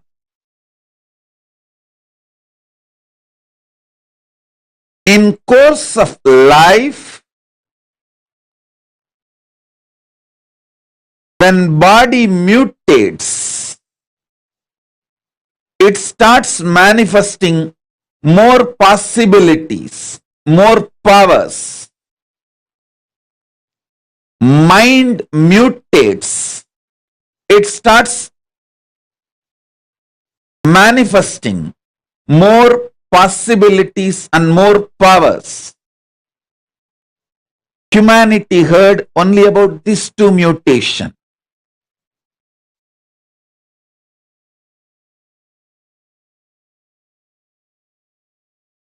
Humanity heard only about physical mutation and mental mutation. But Hinduism knows this cosmic science of conscious mutation and superconscious mutation. Conscious mutation means realizing you are more than your body, your mind. You are more than the length, breadth, depth, time, space, dimensions.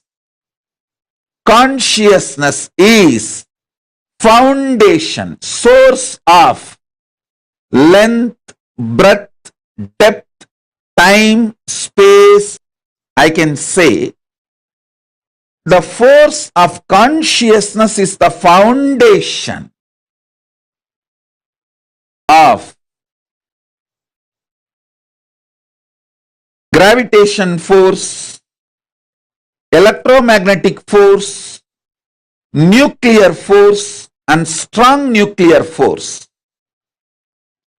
Exploring the possibility of your own consciousness, powers of your own consciousness, and manifesting it is conscious mutation process. In Sanskrit we call it Pratyekatma Chaitanya Jakratam. The Vedas and Agamas, the ancient Hindu scriptures, which reveals about the cosmic science of Hinduism, describes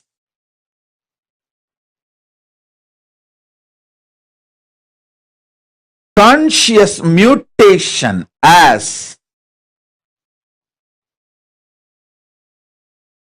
Pratyekatma Chaitanya Jakratam, Atma Swadantram, Atma Mukti, Atma Prabhavam, Atma Vilasam, Swarajya Siddhi, Atmanubhuti, self-realization. All these words denote, mean conscious mutation. The next is superconscious mutation. The ultimate existence, power, what we call as Paramashiva in Hinduism. In Sanatana Hindu Dharma, Hinduism, we have various names. Paramashiva, Parandama, Parabrahma, Parameshwara, Parameshwari, Paramatma, the ultimate.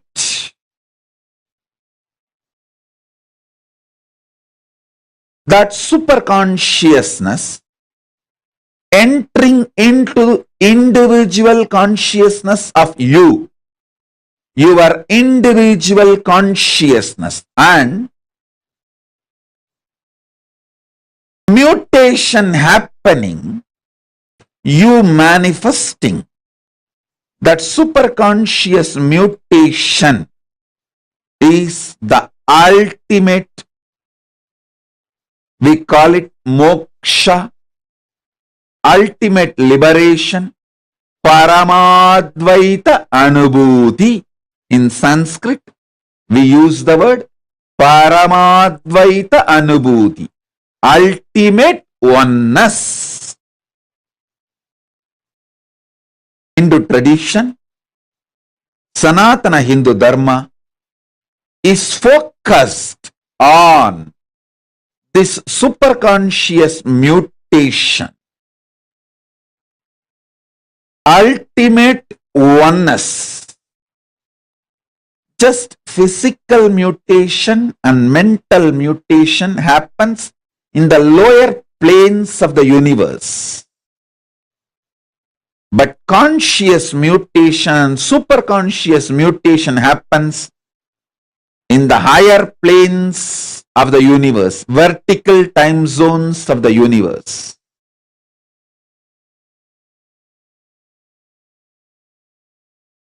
Paramashiva's message directly from KAILASA. Listen. Superconscious mutation is literally experiencing Parama Advaita spontaneously, simultaneously, and manifesting the energies of Parama Advaita synergetically. It is beyond initiation, Shaktipada, Shaktinipada.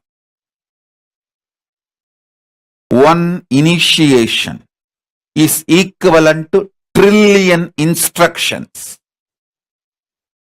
Listen. One initiation is more than trillion instructions. Even if you receive trillion instructions, it won't match one initiation. One initiation is more than trillion instruction. Same way, one Shaktipada is more than trillion initiations. Then one Shaktinipada is more than trillion Shaktipadas. One superconscious mutation, Parama Advaita Diksha, is equivalent to trillions, I should say more than trillions of Shaktipada, Shaktinipada, all initiations.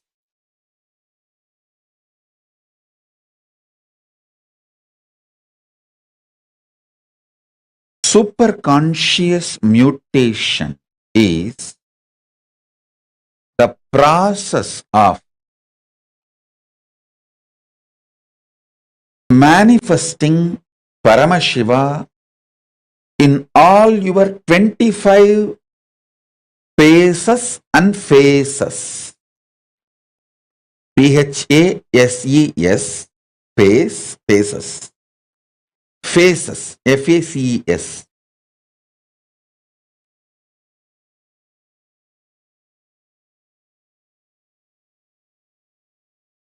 All of us have 25 different dimensions which functions spontaneously, simultaneously, without getting confused with each other. Listen. Your ability to put your body in autopilot mode, like your heart beating itself, blood purifying itself, liver functioning itself, digestion happening on its own, logical thinking, cognizing happening on its own, emotional processing of how you feel about others and yourself and situation, the emotional cognitions happening on its own. If you just look, 25 different dimensions of you is independently functioning spontaneously, simultaneously, synergetically. To understand, your logic, which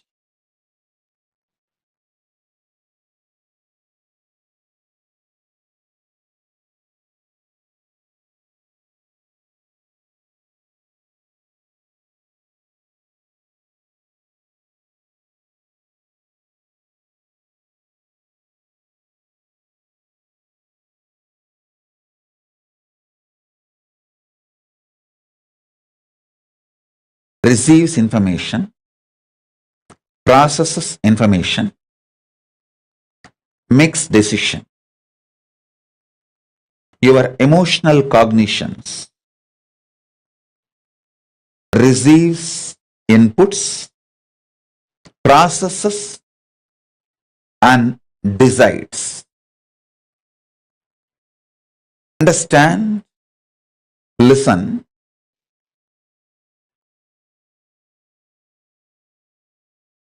Your core cognition, how it projects itself to others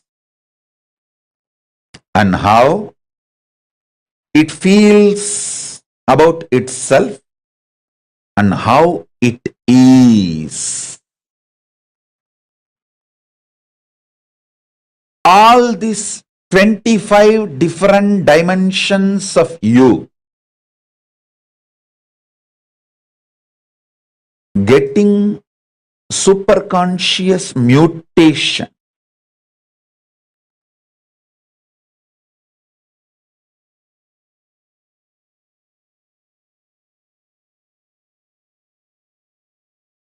through the initiation is the process I am doing right now for all of you. Listen.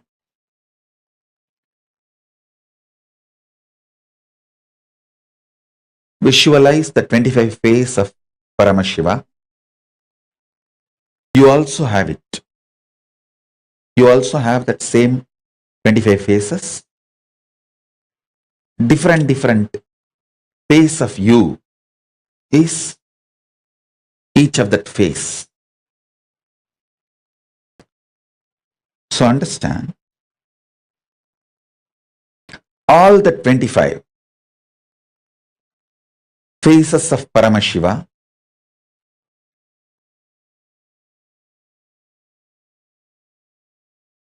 manifesting in you with the same superconscious powers of Paramashiva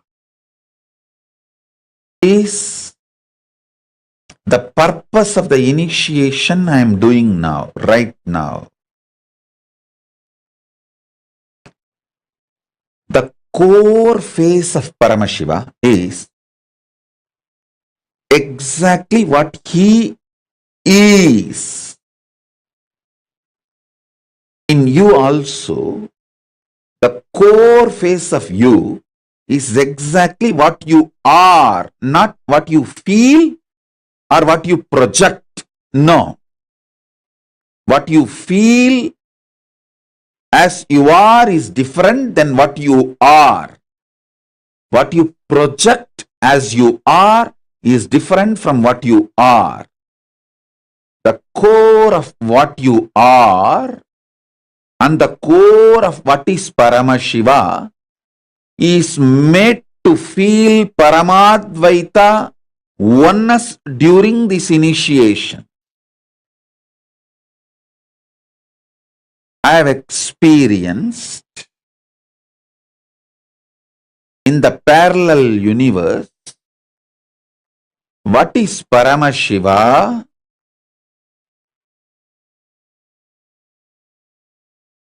in KAILASA, what is me in this Bhuloka.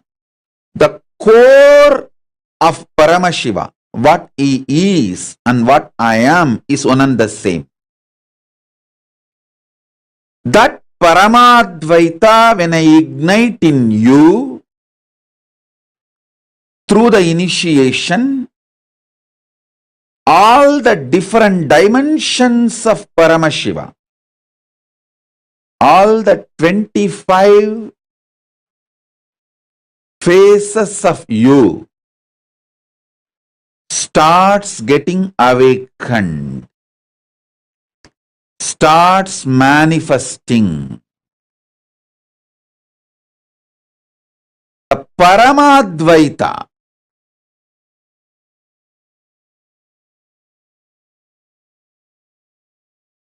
Parama Advaita is an extremely powerful superconscious mutation process.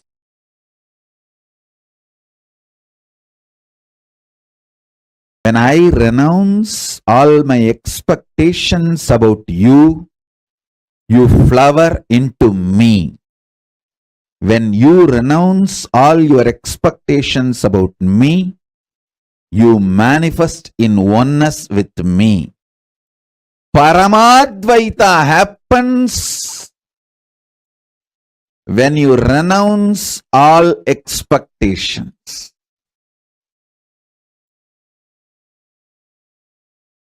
So I declare now,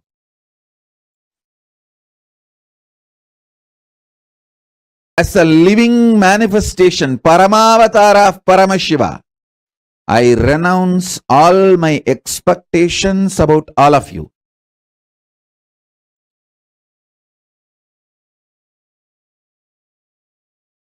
All of you decide to renounce all the expectations you have about everything, including the expectations you have about this initiation.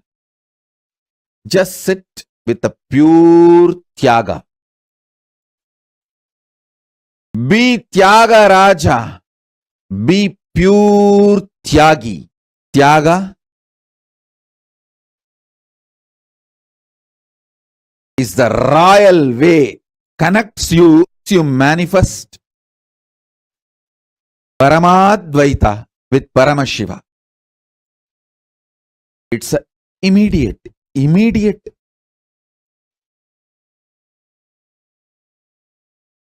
way of manifesting the superconscious mutation. People ask, oh, through initiation, just like that I can do what I want. You can. Just drop all the expectations you have about you, from you, by you, and all expectations you have with Paramashiva, with universe. Drop everything. And sit now with the Tyaga as a Tyagi. Parama Advaita and Saranagati. Paramadvaita from the space of Paramashiva, Saranagati from the space of you. Both are parallel universe, synergetic, spontaneous, simultaneous trigger. When he triggers Paramadvaita Anubhuti, you experience Saranagati. When you trigger Saranagati, he experiences Paramadvaita Anubhuti. When you trigger Saranagati, he experiences Paramadvaita and he triggers more Saranagati in you. And your more Saranagati triggers more Paramadvaita in him. So, end of the day, Paramadvaita and Saranagati merges into one and becomes one beyond oneness.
This very, very powerful section on Parama. And somebody also gave us the exam part to when mission that one next to go. What is that one you need to have for receiving this message? Right? This speech of truth is taking me and it's time and forced. What exactly understood? Yes, it's so right. Pavanaya, very nice. I see you already doing the you already take the contract into it. Like very clearly writing so many things you've had from watching that people still life and videos and what's from the revealed about that and the most popular relations from the GPs. Wonderful. Generally, there is a today it's very interesting not today. Today we are going to be having the age. Samadhi is going to be revealing for us. Like the exact thing which one is revealing over us. Parama Advaita investigation along with how the future part of us, the future enlightened part of us. This is speaking to the renewed past part of us.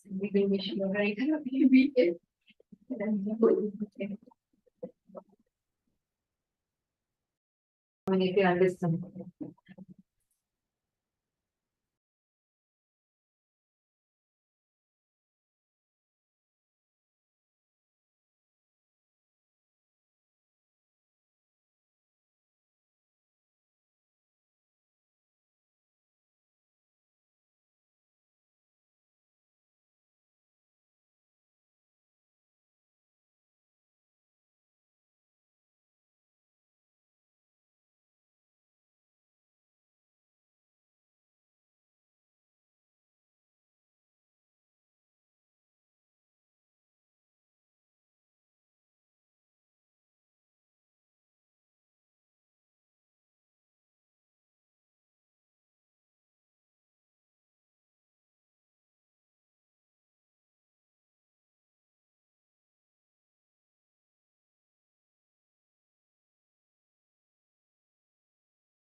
I'm so sorry. I hope now my volume is better and hope all of you are able to hear me better.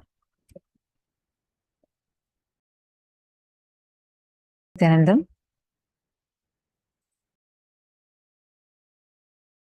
Okay, thank you so much. So sorry for that. I think I had a small problem with the mic.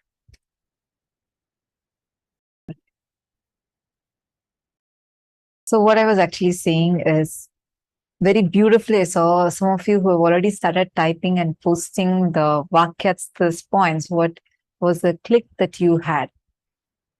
So very, very nice. Because today's initiation, today we are not going to be having healer's initiation. Someone asked if today is going to be healer's initiation. Today is going to be the initiation of Parama Advaita from the exact powerful revelation that Swamiji had revealed to us.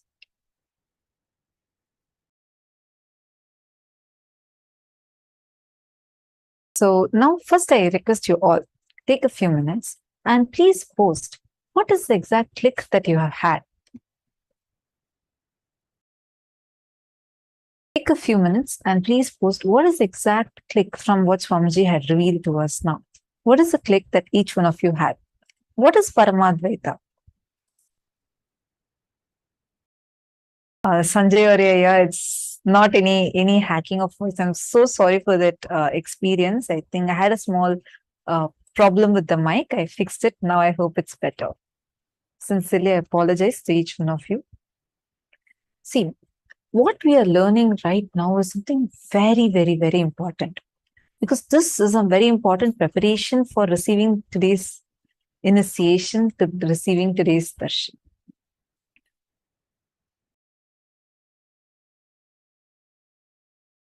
The cognition, the very powerful cognition that Swamiji had given to us today, where Swamiji explained to us how Swamiji is giving that synergetic trigger inside each one of us, and how the source from which the source of Paramashiva, source of Swamiji, and source of us, all three are one and the same. And it is not in a way, like a philosophical way, that we understand and we cognize. Are you all understanding this? This is actually, you need to take a few minutes to cognize it. And Swamiji also said, the best way to prepare for this initiation is drop your expectations. Drop your expectations about anything. Even the expectations you have from Swamiji, from the initiation, from, oh, if I get this initiation, I'm going to be manifesting powers. Even in that level, do not have it. I request you all now, let us start with posting the clicks that each of you had. What is the exact click that each one of you are having when Swamiji explained to us about how the reflection of Paramashiva, we are alive because Paramashiva is reflecting in us. And that is the very reason why we are alive.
Take a few minutes and now write down step by step the understanding that you got from this session.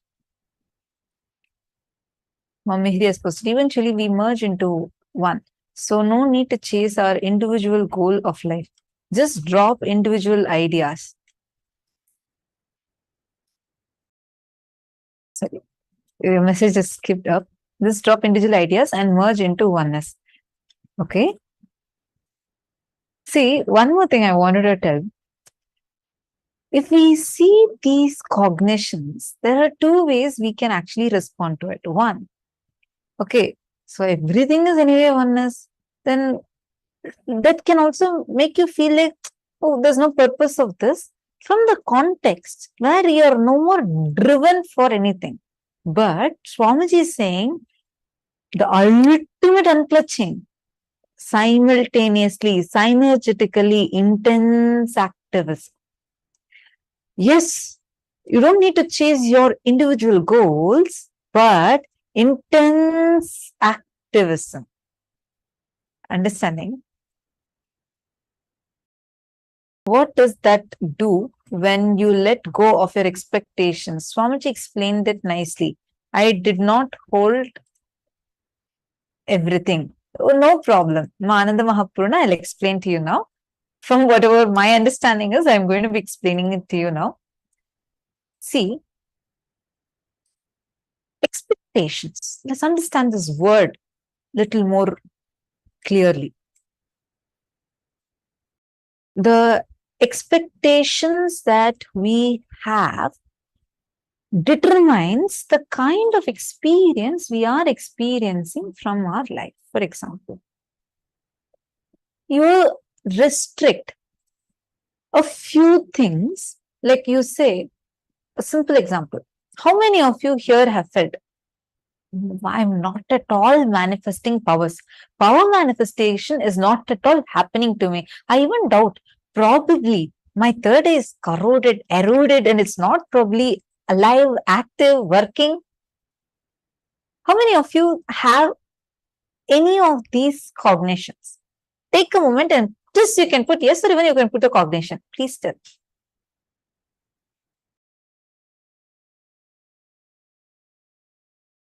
Yes. Okay.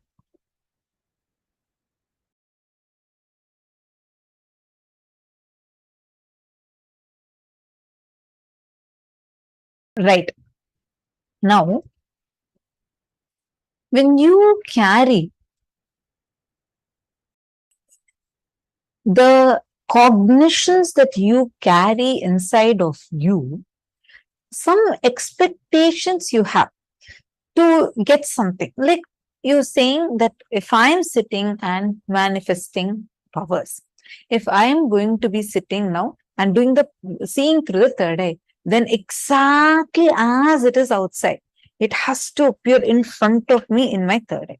How many of you have this kind of a definition? You all carry, no? That's what is the expectation that we carry.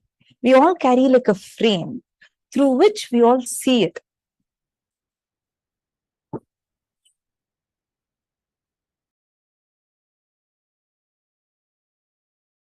Where, how many of you are getting this? See, you are having certain expectations.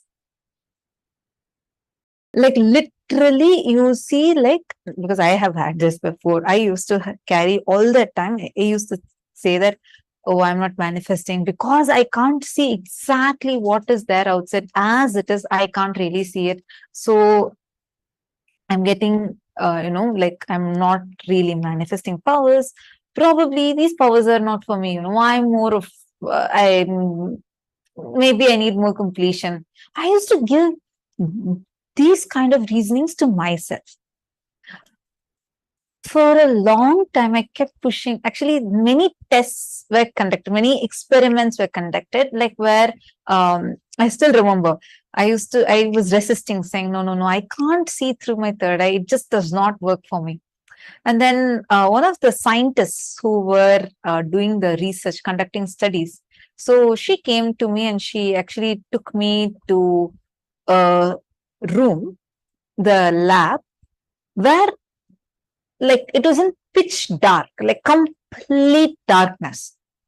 Okay. And in that one, she actually put eye patch on my eyes and tied a blindfold. And then she kept a paper in front of me where she said, okay, see, I've already put eye patch and an eye band. And so it's like, there's like zero way light can even enter. Despite of that, she has even turned off all the lights and made sure the room is in pitch dark. Like by putting all kinds of like black cardboards, etc., and made the room completely dark. Now zero light can enter. Now I am going to check if you are able to read from this paper or not. So she actually kept a paper and she had written the word. It was like with a drawing and paper with some words written on it. So she kept it in front of me. And it was a printed one. So you can't like actually feel it or anything. It's a printed paper. I remember so clearly. I was telling her, no, I'm not going to be able to do. She said, okay, anyways, you're saying you can't do.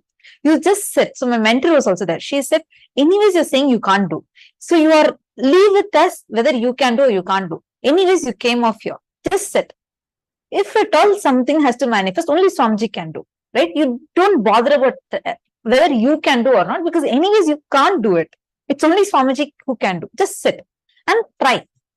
So I said, okay. And she told me that only if I try this, she's going to let me to go and do something else. So I was like, no, I wanted to go do that. I want to be there and finish that. And I was like really trying to resist this.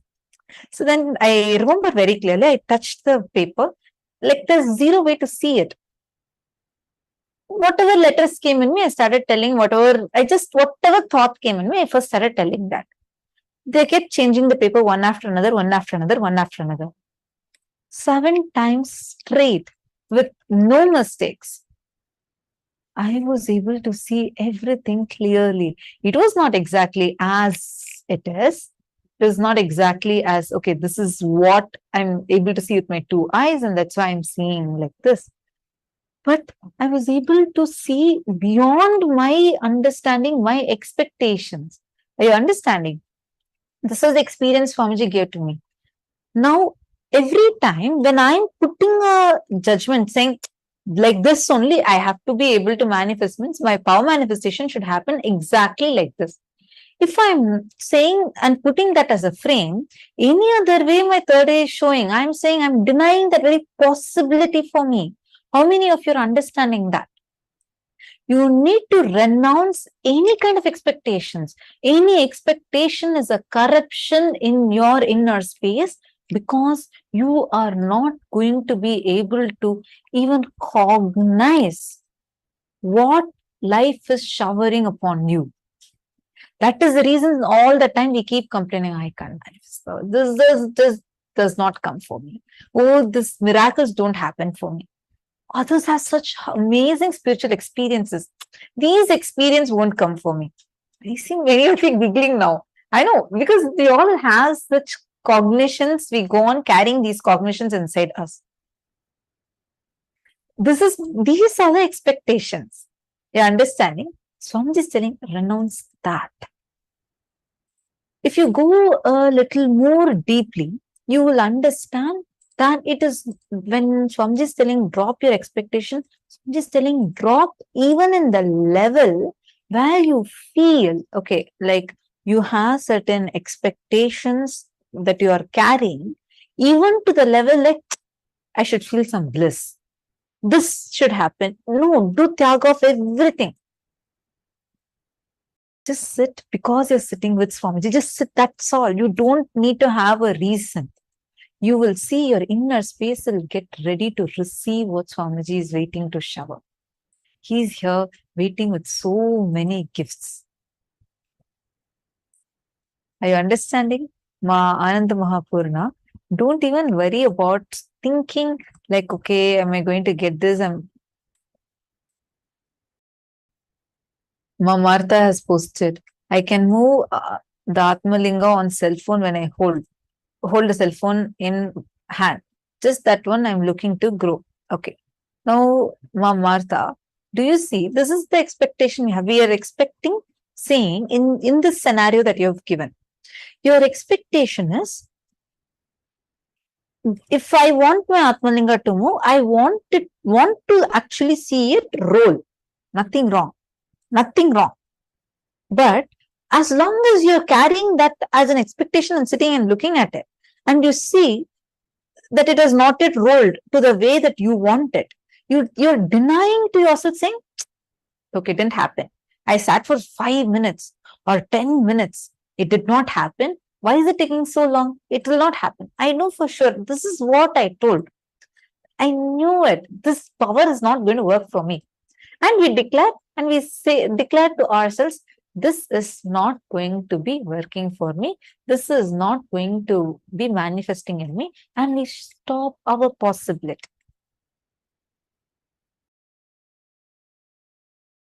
You're understanding? Sahana has posted, I did tyaga of everything, and to my surprise, it is happening. Even today's topic is also an answer to my question. That is also a surprise. Every moment would be surprising, pleasantly surprising, and amazingly miraculous with Swamiji. The moment we drop our expectations, we start understanding that Paramashiva is reflecting in us. We are his own reflection.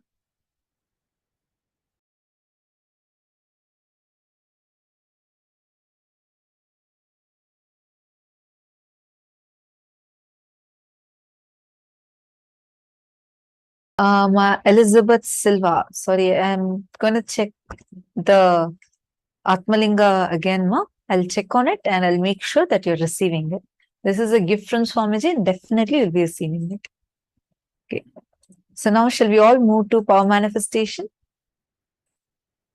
I request all the participants to please quickly settle down, and you're going to be holding on to the powerful cognition of Parama Advaita in you. And from that, you're going to be operating. All right? Can I request all the participants to please come, sit down, hold the cognition that no expectations. You are not going to have any kind of expectations inside of you. Sit with that and you're going to see how you're going to manifest the powers.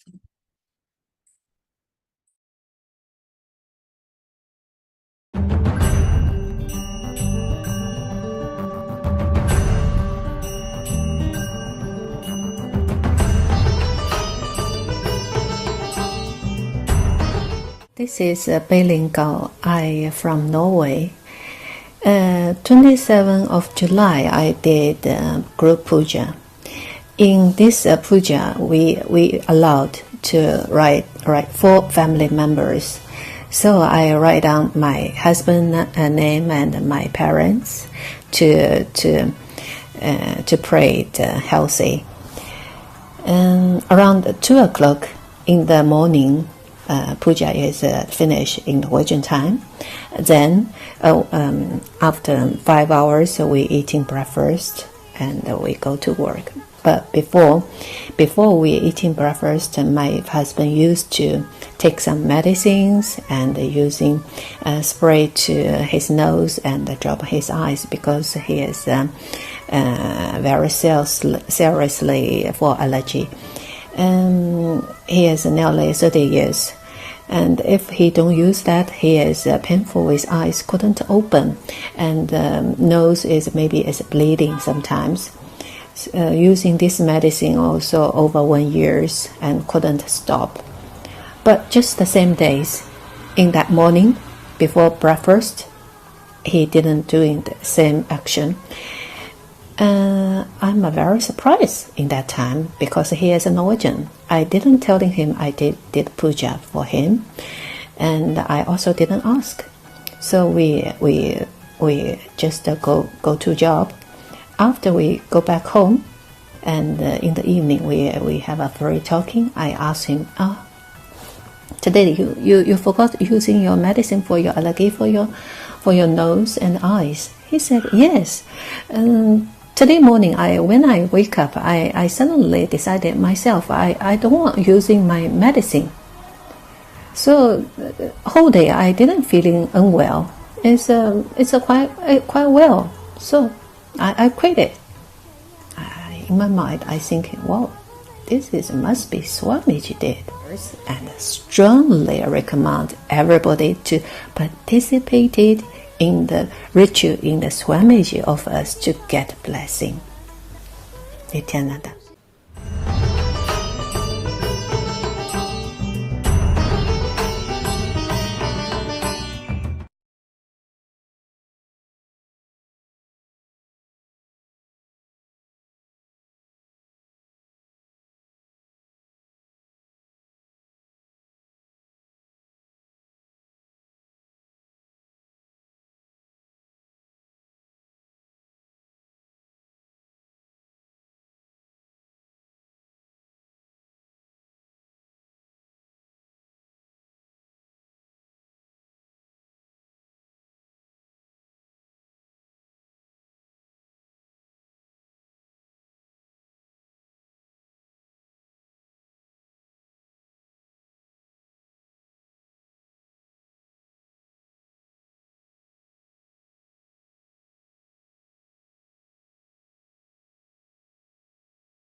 Now it's time for all of us to enter into the power manifestation session.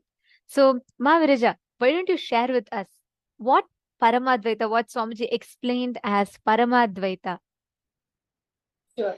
So Swamiji said in the satsang which all of us watched that when you see the world around you as Paramashivam and God as Paramashivam and yourself as Paramashivam, when all these three, the Jiva, Ishvara and Jagat.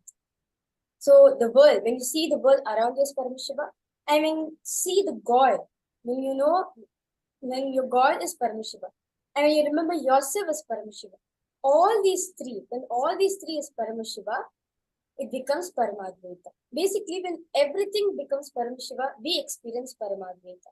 Like how when Swamiji was with Arnagiri Yogeshwara, when Arnagiri Yogeshwara was explaining the concept of Advaita to Swamiji, at first Swamiji was a bit non-listening to Arnagiri Yogeshwara. It was like, felt a little boring and everything because from his previous masters like Kuppamal, Annamani Swami, they have taught the science of Advaita to Swamiji, but Swamiji felt a little boring and was not paying attention.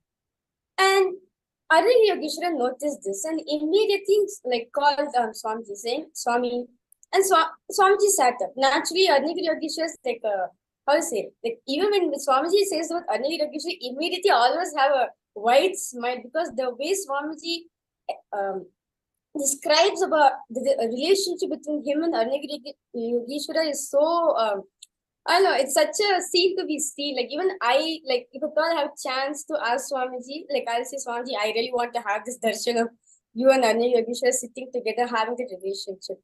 So let me continue. So and immediately Anya Yogeshwara saw the boring, the tightness in Swamiji. And Anya Yogeshwara just straight looked into Swamiji's eyes and immediately said, Onuda. That's it. And Swamiji saw everything around him becoming one, like the temple around, next to him, the hill in front of him, and the linga, and Anya Yogeshwara were all becoming one and was merging into this inner space. So this is what I understand is Parama Advaita, where everything around you, not just like when you're sitting for prayer, like you should sit in a space of you and God is one and the same. When you're manifesting powers, take the example of consciousness or a matter. You, matter, and Paramashiva as one and the same. So same way. It's the same way. Even this power of Aushadha Darshadam, the power and you is one and the same. You and Paramashiva is one and the same. Paramashiva is nothing but the future of you. And you are the past of Paramashiva. That's all. It's nothing but you seeing the higher possibility of you, which is Paramashiva. Yes. Beautifully, you explained it just now. I think Ma Brija has summed up the whole essence of what Swamiji said so beautifully for all of us. And power manifestation is nothing but you experientially understanding Parama Advaita. The strategy with which we operate in life will completely change if you apply Parama Advaita as your fundamental cognition in life, your fundamental experience in life. Now, power manifestation is the best way to experience, express, manifest that Parama Advaita Anubhuti. So now without further delay, let's all get started. What we're going to be doing is the exact same thing as last time. So we're going to be doing this as the conclusive round. So after this, the next round we'll be doing the next level of this power. So I'm going to be projecting a herb. You're all going to be scanning the exact, precise target organ of that particular herb. I have a request to make for all of you before that. I request every one of you to make a commitment to yourself that you're going to post only what comes in your third eye and whatever comes in your third eye. Okay? Can I request every one of you to give that as a commitment to yourself? You're going to be posting as a first thing. So you should not logically analyze. You should not eliminate, edit, alter anything what your third eye tells you. If your third eye is showing you that a particular herb works for something, then just put it. That's all. The first thing that comes. Thank you, Ma Mohini Lata. You're the first person to say yes. Okay, Ma Valini Subaya. Okay, many others are posting now. Ma Vimala is saying, I feel I don't know what it means looking from third eye. Looking through the third eye means, Ma, see, listen very carefully. Swamiji precisely explains what it means when you look through the third eye. The moment you chant Mahavakya, when you connect to Swamiji, I want you to observe this as I explained to you, because Swamiji had practically, experientially made us understand this. When you close your eyes and you chant Mahavakya, there's a brief moment before your next thought comes and interjects. There's a brief moment where there's absolute silence, stillness, whatever you call it. At that time, you will clearly know your logic is not functioning there. The moment you chant Mahavakya, you remember Swamiji. What comes inside your inner space is directly from the third eye. It's like this. If I go turn on a switch, the light has to come on, correct? It's a science. Just because I'm saying, oh, light, you don't exist, I deny your existence, you will not come on, and I still go and put the light on, it is going to turn on. Whether, even if I go and say, light, please don't turn on, and if I put the switch on, it will still turn on. My independent emotions, reactions, actions, my beliefs, understandings does not change the objective reality of the light. It is going to come on no matter what. It is going to be on. Now, this same law applies for power manifestation. The moment you chant Mahavakya, the moment you connect to Swamiji, doesn't matter whether you are a staunch believer or you think you are the hardest nut to crack, you can never manifest powers, or you think, there can be nobody like me. I am the most logical person, so I cannot manifest powers. Whoever you think you might be. But the science is same.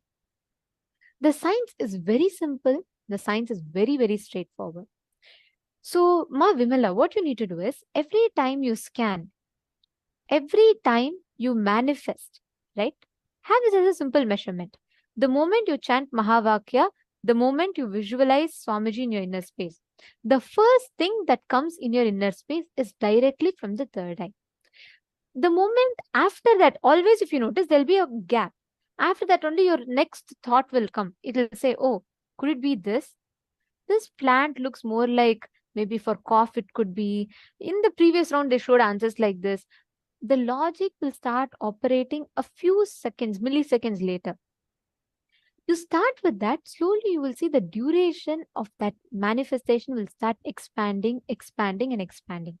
That is why Swamiji tells, unclutching that space, that unclutched space is the best space to manifest powers in. Whatever comes in your third eye, in that space, you will literally experience the reality opening up for you. Understanding, Ma? Ma, Virija, do you want to share how it feels for you to see through the third eye? Because like every one of us have seen how you manifest through the third eye and you can precisely see. How does it exactly work for you? What is the exact process that you apply? It is just a simple process of surrender. Swamiji says like one thing that when you surrender 100% to Swamiji, not like I'll surrender 70% or I'll surrender 30%. No. When you surrender 100% to Swamiji, like I'm dropping my very own commitment. Like you guys have seen me for the first day demonstration, everything, right? I just say, Swamiji, I'm doing this demonstration for you. I'm just a medium for you to flow through. That's all. Like how you take a cotton and you pour honey on it. The cotton will be soaked with honey. Same way, I'm just your cotton. Let your energy flow through me so that I can experience you, so that I can experience your powers and manifest. And whether I get whatever people say or anything, it's just for you. That's all. I'm just a medium for the world to connect to Swamiji. That's all. So I just surrender myself to Swamiji that there's no I in me. Like Swamiji always says that when you situate yourself as I, when you develop an identity saying I, when you refer to this body as I, we start becoming egocentric. When you refer to yourself as Paramashiva, that's why in Gurukul we have this thing called Sat Bhasha, where we refer to ourselves as Paramashiva. We refer ourselves to Swamiji. So that any moment of time, like whether you're powerless or whether you're happy or in any mood you are in, we are just experiencing Swamiji, that's all. Whether even if you're powerless, it is just Swamiji trying to make you understand something so that you can come out of the problem. And when you're in powerfulness, it's just Swamiji wants you to be powerful in the state forever. So during the demonstration which I do, I just connect to Swamiji and just drop my I identity. That's it. And I just declare completion. Let me have the oneness with you. Like you had the oneness with Arnavini and Vishwa, let me experience the same thing with you. I just declare this because when you declare it to yourself, we also have Paramashiva inside of us. So it is nothing a declaration which you're making to Paramashiva who's sitting in front of inside of you. So as soon as I make this declaration, Swamiji just flows. That's all. It's just one simple decision which we take from our side. Like Swamiji says, when you take one decision towards me, I take millions of steps for you to be successful towards you. It's the same way, it's your one decision for you to be integrated to Swamiji. That whatever Swamiji shows you, you just be authentic to it. Just be integrated to it. And you will see, you will experience it. The whole power manifestation is not what, okay, let me see how much of rounds I manifest. No, this is the space in which you enjoy, the space in which you manifest the powers.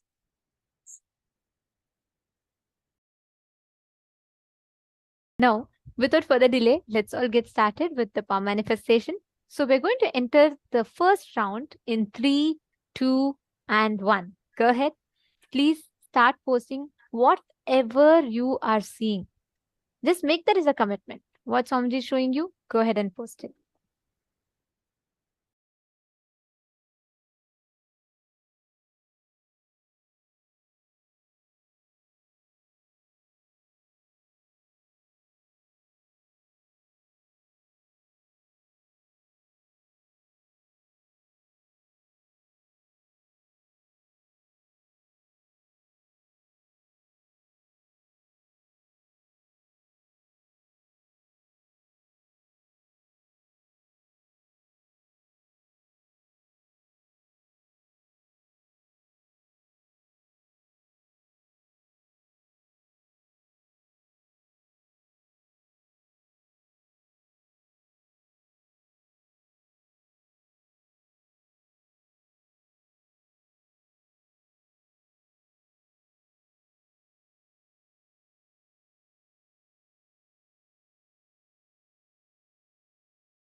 Nithyananda Paramashivoham.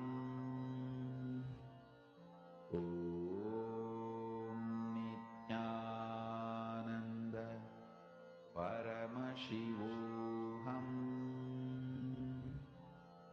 Om Nithyananda Paramashivoham. Om Nithyananda Paramashivoham.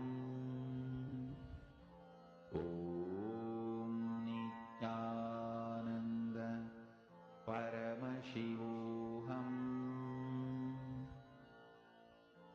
Om Nithyananda Paramashivoham. Om Nithyananda Paramashivoham. Om Nithyananda Paramashivoham. Om Nithyananda Paramashivoham. Om Nithyananda Paramashivoham. Om Nithyananda Paramashivoham. Om Nithyananda Paramashivoham. Om Nithyananda Paramashivoham. Om Nithyananda Paramashivoham. Om Nithyananda Paramashivoham.